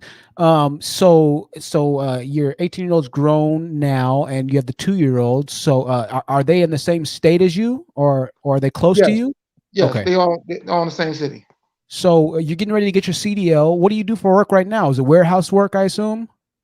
No, pretty much it's pretty much on warehouse work. But then again, the company I'm working for, they say if I get my CDL permit, I mean they just teach me how to drive, so that'll help me out with costs. All right, man. Well, listen, I wish you the best of luck. I appreciate you sharing your story. My last question here: Are you going to marry any one of the mothers of your children, or did you not want to marry the first one, or did something happen? Because you have good relationships with them, right? No, well, honestly, for the fact is like they career minded women. I mean, they're good mothers, but they career minded women. So it doesn't lend itself over to family as much, right? Yeah, they some workaholics, and that's the way they always been since they was little girls growing up. They always been workaholics, been take care of themselves. So that's in their bloodline. So ain't nothing I could change about that. That's who they are. Well, you know, I hear you loud and clear. I hear you loud and clear, D. Mitch. Well, listen, D. Mitch, you've brought immense value to this topic in this conversation. I want to thank you for sharing, man. And, no, I just want to add one more thing. It's like this is like I think it's like 2 characters. I mean, because it sounds like some nice professional women that's on this panel or whatever. But let's talk about the dust bunnies, because they mate with the Pookies and Ray Rays, the dust bunnies. So I mean, you gotta factor that in too. Yeah. Yeah. So what? So okay. Well, D Mitch, you sound like a kind guy. So I'm having an internal struggle here, right? Because on one Yeah. end, I'm trying to bring you to an understanding of the true definition of a dust bunny, but on the other end, I'm conflicted, D Mitch. Okay, here's why. Mhm. You sound like a nice guy, but I'm not quite sure if you understand where your position is in this cosmos that we speak about right now, right? So I know the dust bunnies are the guys that have 8 baby mamas, right? But and hear me out, D Mitch. You take care of your kids. You've always taken care of your kids. Uh, this is tough. This is tough.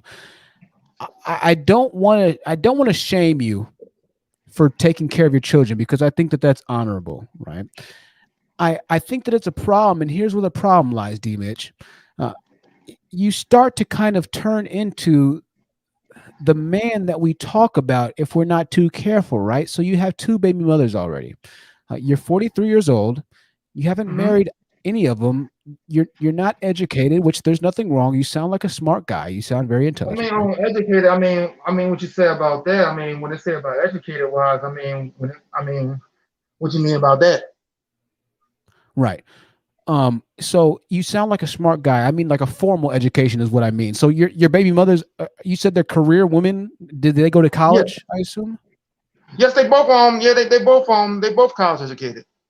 Jeez. Well, D Mitch, you sound like a nice guy, man, and I really do mean that. I really do mean that. Listen, ladies and gentlemen, I don't want to just make this a platform where we just eviscerate people, right? There's already enough of that going down. This dude sounds like a nice guy. I just need you to understand before you go, D, that I want you to be very careful kind of going forward because the reason that you found this channel is because once again you probably listened to a little bit of the Manosphere, and I want you to be very cautious in understanding where your position is, because I don't want you to end up saying things that berate the very mothers of your children. Right? Does that make any sense? No, for one, they cannot berate me. They cannot berate me. I don't put them down on nothing like that. I think they Okay. wonderful ladies. I think they wonderful human beings. But Okay. some of their views and ideologies, I don't agree with, and that's pretty much that. What's a view or ideology you don't agree with one of them on? Well, they both extreme feminine. They both extreme feminists. They're In other extreme words, feminists. it's quote unquote. One day you want the traditional, the next day you want to be progressive, and this, that, and the third. One minute you want me to be the leader of the house, the next minute you want to play you want to do 50-50. So it's make up your mind. Right. Okay. And me, for example, I grew up. My parents wasn't married, but I grew up with my grandparents that was married for this, that, and the third. So I know a traditional. I know how traditional household go, and I also know what happened when my grandpa lost his job. How his authority went out the window like immediate, right after he lost his job. So I seen both ends, from the good from the bad. All right. Okay. Well, D, this is very enlightening. KP, we'll let you go in 1 second. I want to ask D a few more questions, ladies and gentlemen. No, No this is problem. not the guy. This is not the guy from the other live stream. D, you might have a couple of ladies here who want to ask you some questions. So maybe I'm going to turn it over to them. Do any of the ladies, if you either recently joined or have been on the panel for a while, do any of y'all want to ask D a question? It's going to have to be a quick question, but do any of y'all want to ask, excuse me, D a question? Lin, you unmuted first. Did you have a question for D? Yes, Dee, I have a question since you say it's about, I think you're going in the direction of like basically choose better, like women are like getting with these Pookies and Ray Rays. I guess my question to you is, why are there so many Pookies and Ray Rays? Honestly, I'm gonna tell you like this. I'm gonna tell you my experience. Me seeing when I seen growing up in the area I'm at, bro. Like Camden, New Jersey, was that like back in the '90s or whatever. I know a whole lot of them guys were a couple of square guys that got caught up in that life, and a whole lot of times that depends on the fact that they didn't have a job. I know a couple of guys that try to work at McDonald's, 14, 15, could have get a job. So, but at the end of the day, no person that's always employing the neighborhood drug dealer. So a whole lot of that becomes from like teenage employment. A whole lot of black boys can't get jobs. So D, let me ask you a question. You said your baby mothers are college educated, so they graduated from college. Yeah. Okay. Did you not want to go to college, D? No, what happened was that when I started going to college, I met my daughter's mom at first. Then I stopped to work to take care of my son, while at the same time she still went to school to finish up her degree. Okay. So you left because you had the son. She got pregnant in college. No, I had my daughter. You had your daughter. I'm sorry. Forgive me, man. You had your daughter in college and you left to get a job. And so she ended up graduating. And then you just kind of kept on working, right? Yeah, well, pretty much my main thing was pretty much painting. I stuck with the trades, so pretty much I stayed employed throughout all through my child years. I stayed employed. As long as I know how to pick up a tape measure and a paintbrush, I can stay employed. Okay. Fair enough. D, you just hang on there for 1 second. We're gonna move on. You can chill if you'd like to. We'll kind of get some. No problem. All right, D. Thank you. KP, welcome to the panel. Before I let you go, Deandra Gardner says we're his black baby mothers. I'm sorry, feminists before he got them pregnant. We'll ask in 1 second. I assume. I assume that they weren't of some sort. I mean, D, let's go ahead and ask you: did they turn feminist after they had your children, or what happened to make them go feminist? Well, honestly, for the simple fact is that I kind of like found that out after they got pregnant or whatever. That and the third. Well, for starters, it was pretty much like that. Well, at the same time, my daughter's mother, she started reading more. She started reading more feminist books and rhetoric and stuff like that. So that's how she got into it and stuff like that. And my son's mother, she was the same way too. It was through the literature. Okay. Thank you, D. I appreciate that. Let me read this other super chat really quickly. I'll put you on mute for a second, D. Thank you for answering that question, D. NK215 for the $5 super chat says, please ask D, why aren't fathers providing for those teenage boys who can't get jobs? Well, I think that's a good question. Let's go ahead and ask D that. We'll ask D. And another $5 super chat says, if he can't get a job, then get a trade or educated and stop making kids with different women so you can get an education. It's his fault. D, let's go ahead. We got to go back to you. I'm sorry. Ladies, if you're just now joining, we'll come to you in 1 second. KP, I'll let you go. And then after KP, Blue Baby is going to go. So D, my question to you is this. What made you want to have another child after you still didn't have an education? And then why did you choose a different woman instead of the woman that you were with? Well, for starters, for one, as I said, when it comes to education-wise, the stuff that I do, pretty much, I got a skill set. So as long as there is pretty much this society, American society, is about $1 trillion in infrastructure. So as long as I got those skills, I will be just fine. Okay. And during this whole pandemic, I didn't stop working. I wasn't on unemployment or nothing like that. I just kept on working. There was no issue on my end. I feel that. Okay, so you could provide for the kids then. Yeah, pretty much. Like I said there before, like I said, like a whole lot of sisters or whatever. Especially, I love black women because they some of my biggest clients. Because I know a whole lot of sisters, they buy these big houses, but a whole lot of them don't have a tool chest. If you could spend $250,000 on a house, you could spend a couple grand on some tools to keep your house up. Well, so that's the way I feel. I don't. Most black women aren't going to be doing repair work. If they can buy a $250,000 house, then they're going to hire you, right? At the same time, honest truth, for the simple fact, tell you for a person that worked on houses like that, it's best for you to it cuts down on your renovation costs. Okay. Well, let me ask you this last question before we move on here. I want to make sure all of our super chatters, and thank you for super chatting, ladies and gentlemen. Why do you think that fathers aren't providing for these teenage boys who can't get jobs, D. Mitch, the ones who you claim? Honestly, for the simple fact, it's an individual case by case basis.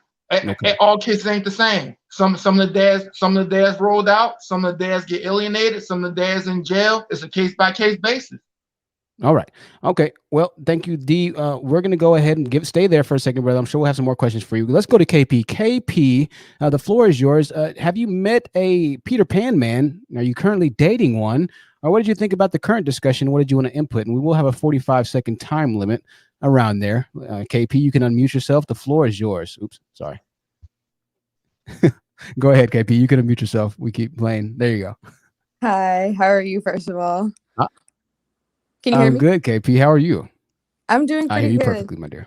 So to answer your question, well, first of all, I will say I'm about like 10 minutes behind, so I kind of not really up to par with what's going on with the discussion at this present moment.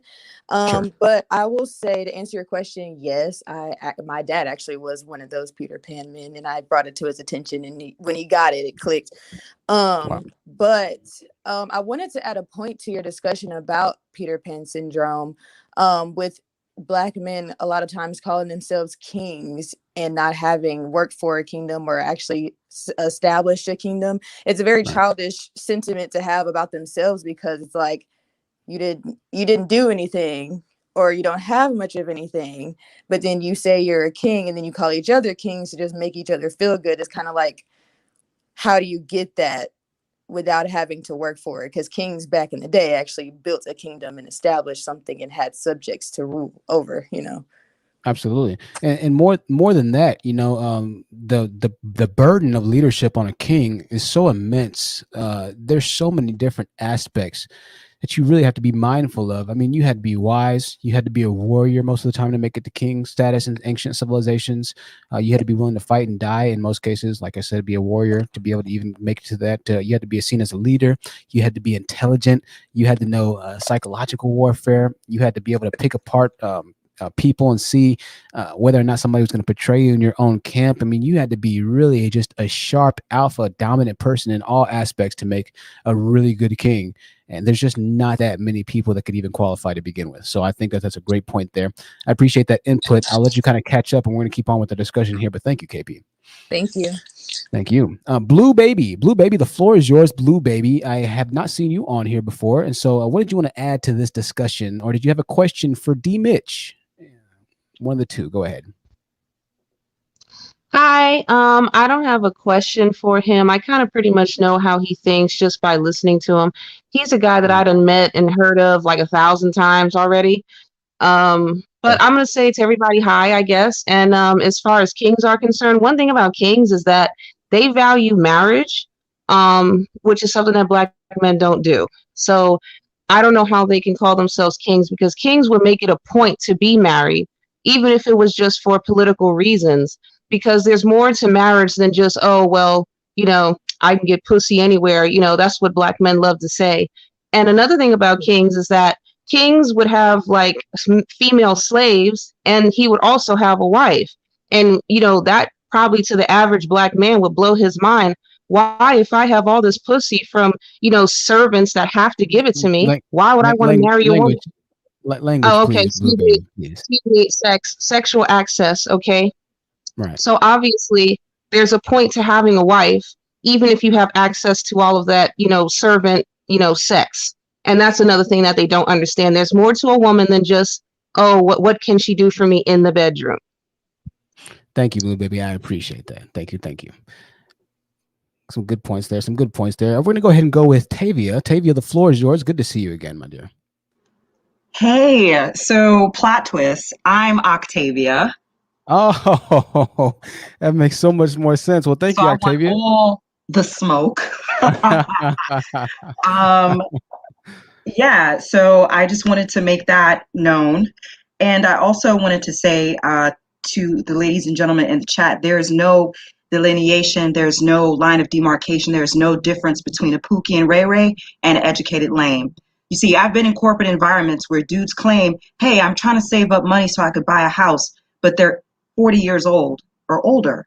See, I've seen situations where women will do their best with their boyfriends. Black women dating Black men will do the best that they can, trying to uplift their men, saying, well, why don't we try to, get you that promotion? Why don't we try to get you to a better position so it won't be so hard for you to move out of your parents' house or move out of your roommate's situation, where you can make more money and, buy your own situation, or you could at least rent and still be saving at the same time, because sweet baby, $40,000 a year is simply not enough. And these men seem like they really want to do better, but at the expense of the women. So I just wanted to put that little input in. Ladies, date out. It's for your mental health. It's for you to have the life that you want. Expand your options, because with the statistics as they are today, we do not have enough viable men within our community for us to date. Otherwise, we'll be rotating the same guy, and we don't want to do that, right? We don't want that for ourselves. Okay, I'm done. Thank you so much, Octavia. I think a great point. You bring in a lot of very, very, very, very, very, very astute and observant points there. And I completely agree. That's the fact of the matter. Once again, this live stream was actually brought to us. The concept was brought to us by Octavia. The video links, two of the video links that you saw earlier were courtesy of Octavia. And this entire live stream was due to her intellectual property and her ideas. So I want to thank her once again. I want to thank you again, Octavia, for reaching out. If you want to reach out to me, if you have a video concept or idea or a business and you want to talk behind the scenes, we can get something started. My email is thehonesttruthyt@gmail.com. And once again, if your concept is interesting enough, I'll go ahead and dedicate a live stream to it if I see that there's an actual need to speak on it or speak about it. And I think there were two other emails I had for concepts. I like them both.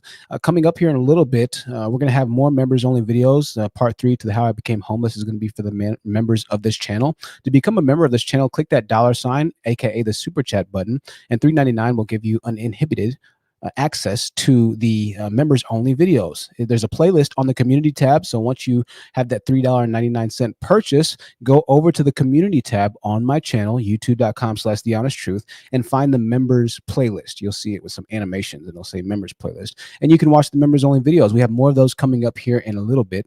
Also, we have the return of the You Can't Handle the Truth broadcast coming up in probably a week or so. I know I've spoke a lot about it, but it is finally going to return. A few episodes getting ready to drop.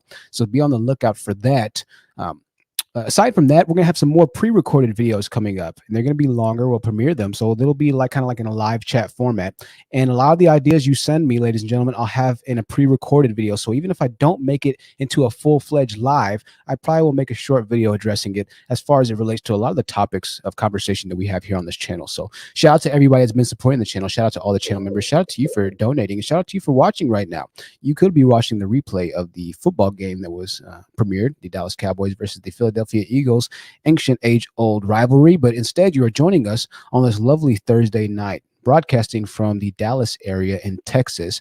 It is an honor to have you here. Let's read some of your comments, and then we're going to go ahead and start to wrap this thing on up. This is the final call to those who want to hop onto the platform and or StreamYards to voice their opinions on the Peter Pan Man, to give your stories. This is your last call, final call if you're at the bar right now, if you're getting ready to go out. In Texas, it's 11:45. You have 2 more hours before they give you final call at around 1:45 in the morning. So head out, get an Uber on the way home, get an Uber on the way there. We did win tonight. It was an awesome win. I watched it and I just finished it. My cell phone is right there.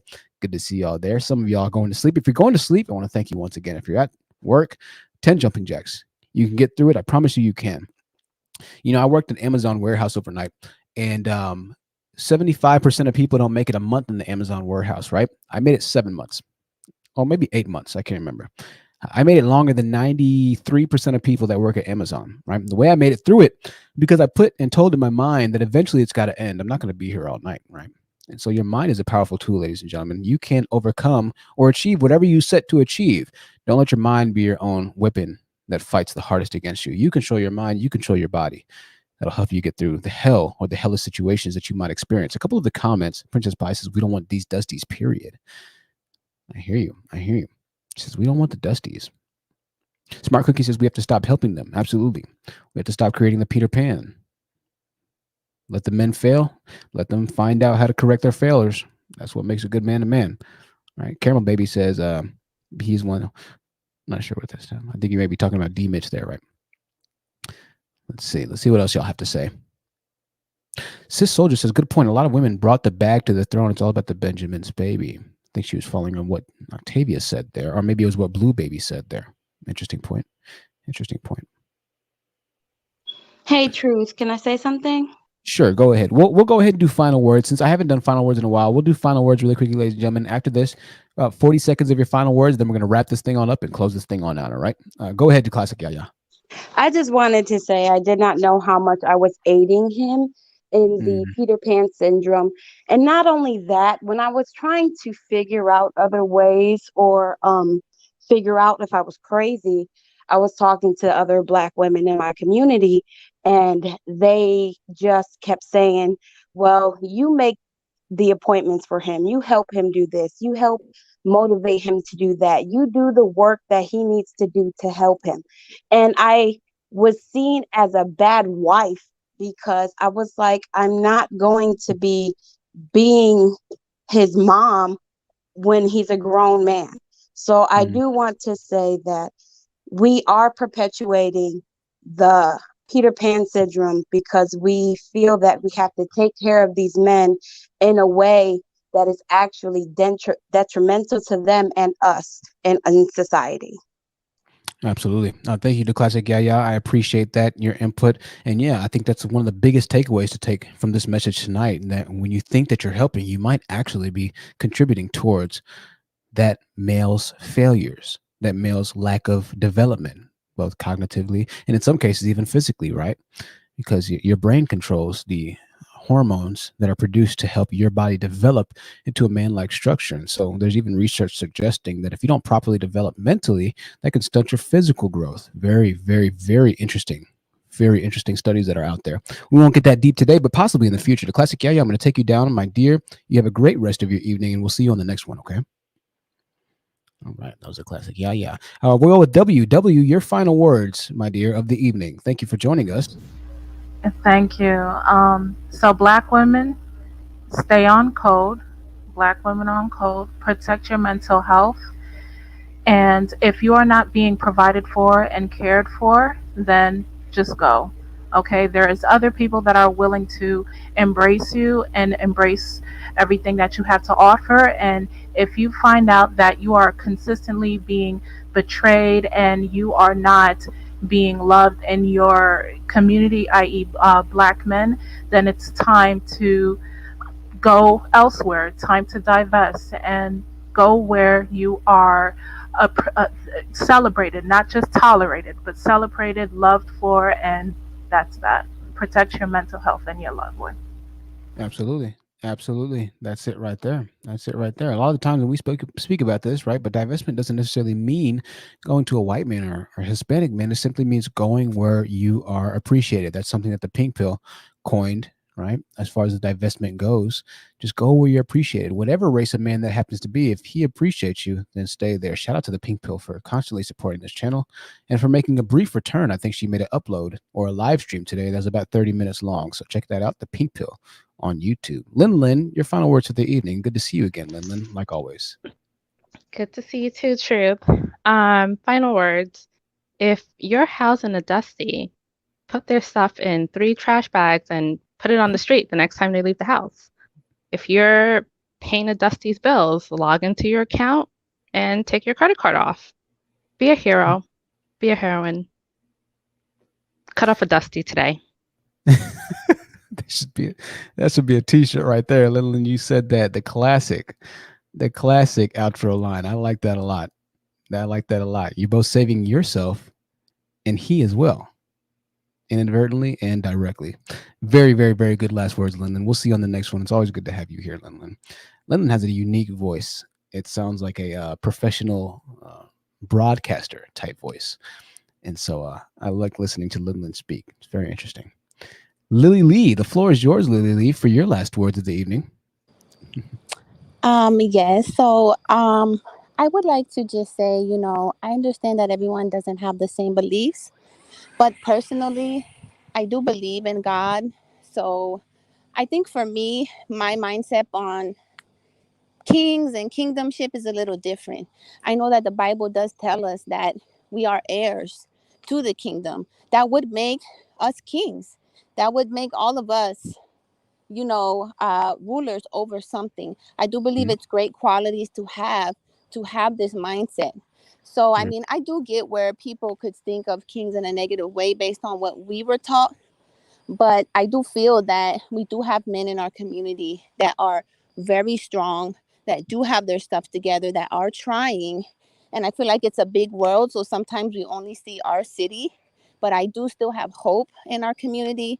I don't think the solution is just to date out and to abandon. I think the same way other countries leave their country and come here, I don't think we should have that mindset. I think we can promote change. We just have to give it a chance. We just literally got out of segregation and a lot of horrible times. I do think that we need more time to overcome this.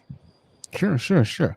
Yeah, definitely. And I understand and I appreciate that. And I think the bigger thing is to kind of keep in mind that most men aren't in church right now, and so it's good to have a kingdom mindset. But you'll find as you kind of visit or frequent most churches in America, particularly Black churches, that there are Black women that are in the churches. You'd be hard pressed to find single Black men, particularly of the ages 20 through 30, who are filling up the churches at near the same identical rate as their counterparts, Black women who are 20 to 30. And so it is good to see the kingdom aspect, right? But you need to understand also that the telescopic or bifocal lens that you're looking through the world or observing the world through might not be necessarily the same lens that a lot of guys are looking at the same world through as well. Now, it's good to find equal yokes, right? And not to be unequally yoked. So in this case, yeah, if you're on christianmingle.com, I think that's a very, very, very applicable mindset or outlook to have on the world, right?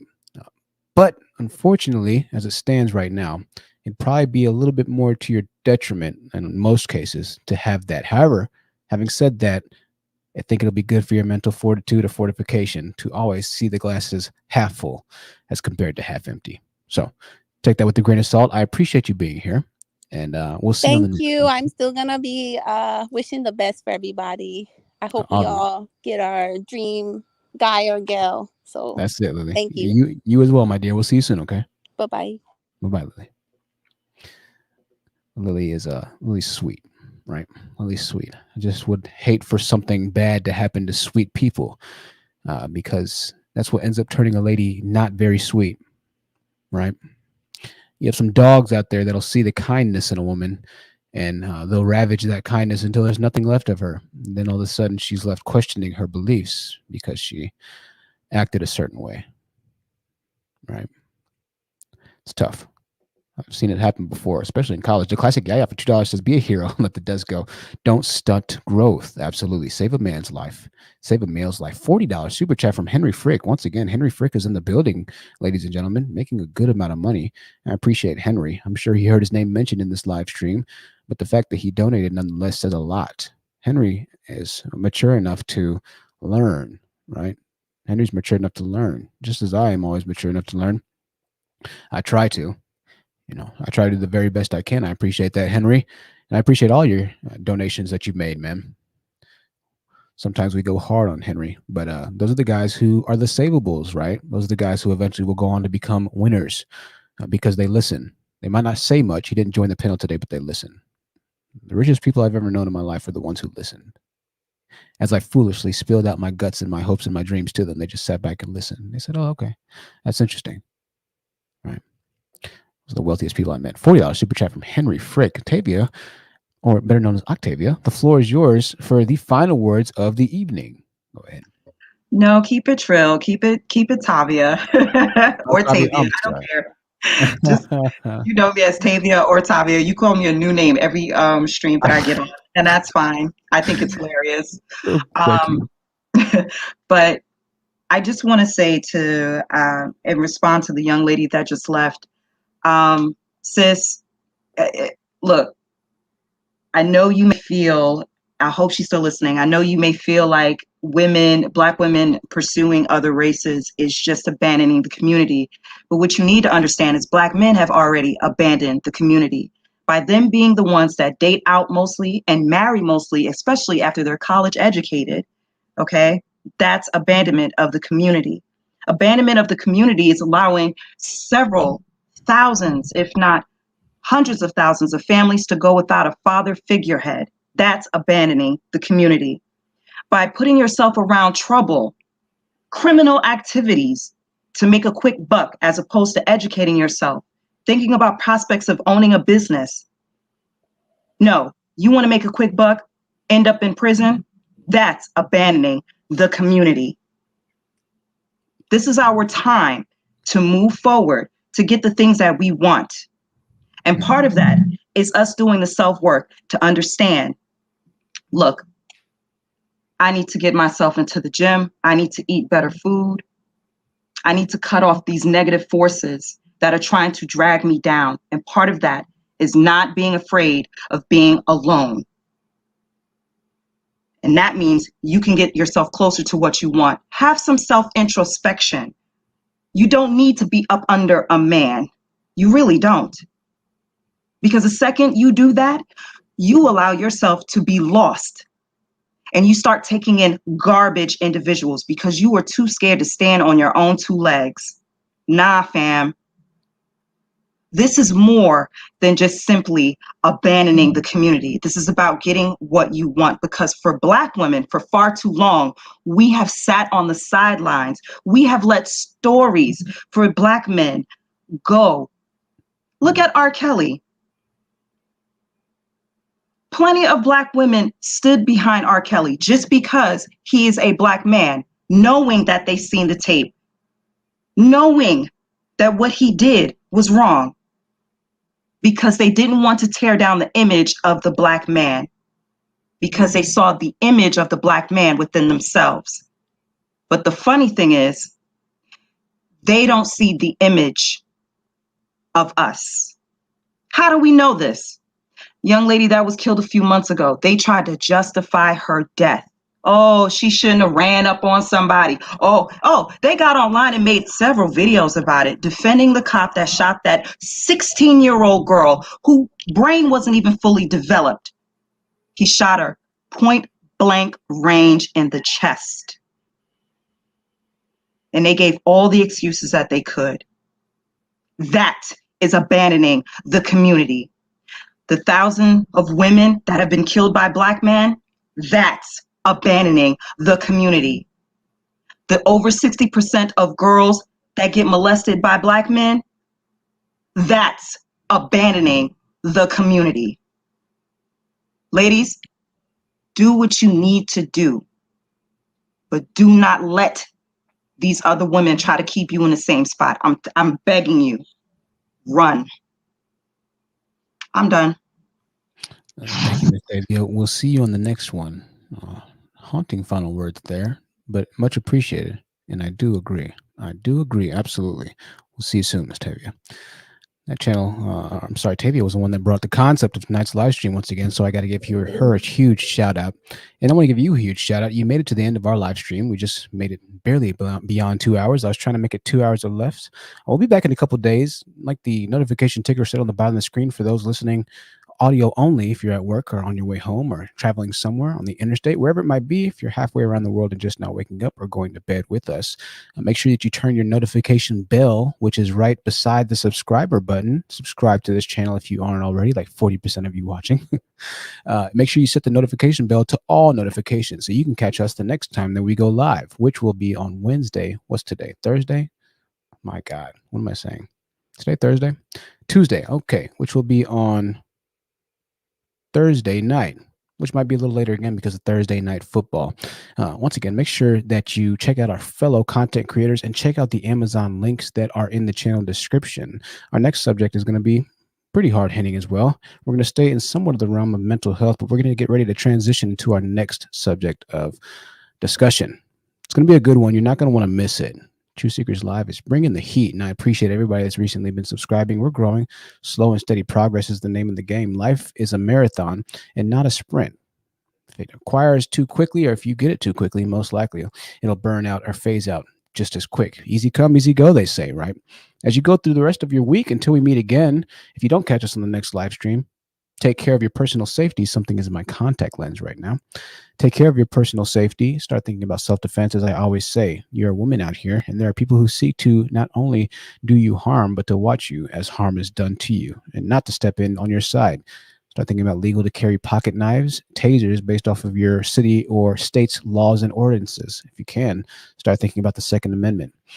Firearms don't go off by themselves. However, there's always somebody behind that weapon, firearm, or taser that does seek to do you harm, that does seek to catch you slipping, quote unquote. These people are out here, and you might be your best participant in your own rescue. This is going to wrap up this edition of the Truth Seekers Live podcast. I do love you all. My email, thehonestTruthYT@gmail.com for all business inquiries, or if you want to have a consultation or simply talk with me is the best way to reach me.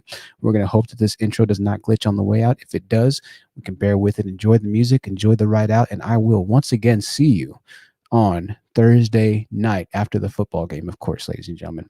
I love you all. Talk soon. Good night.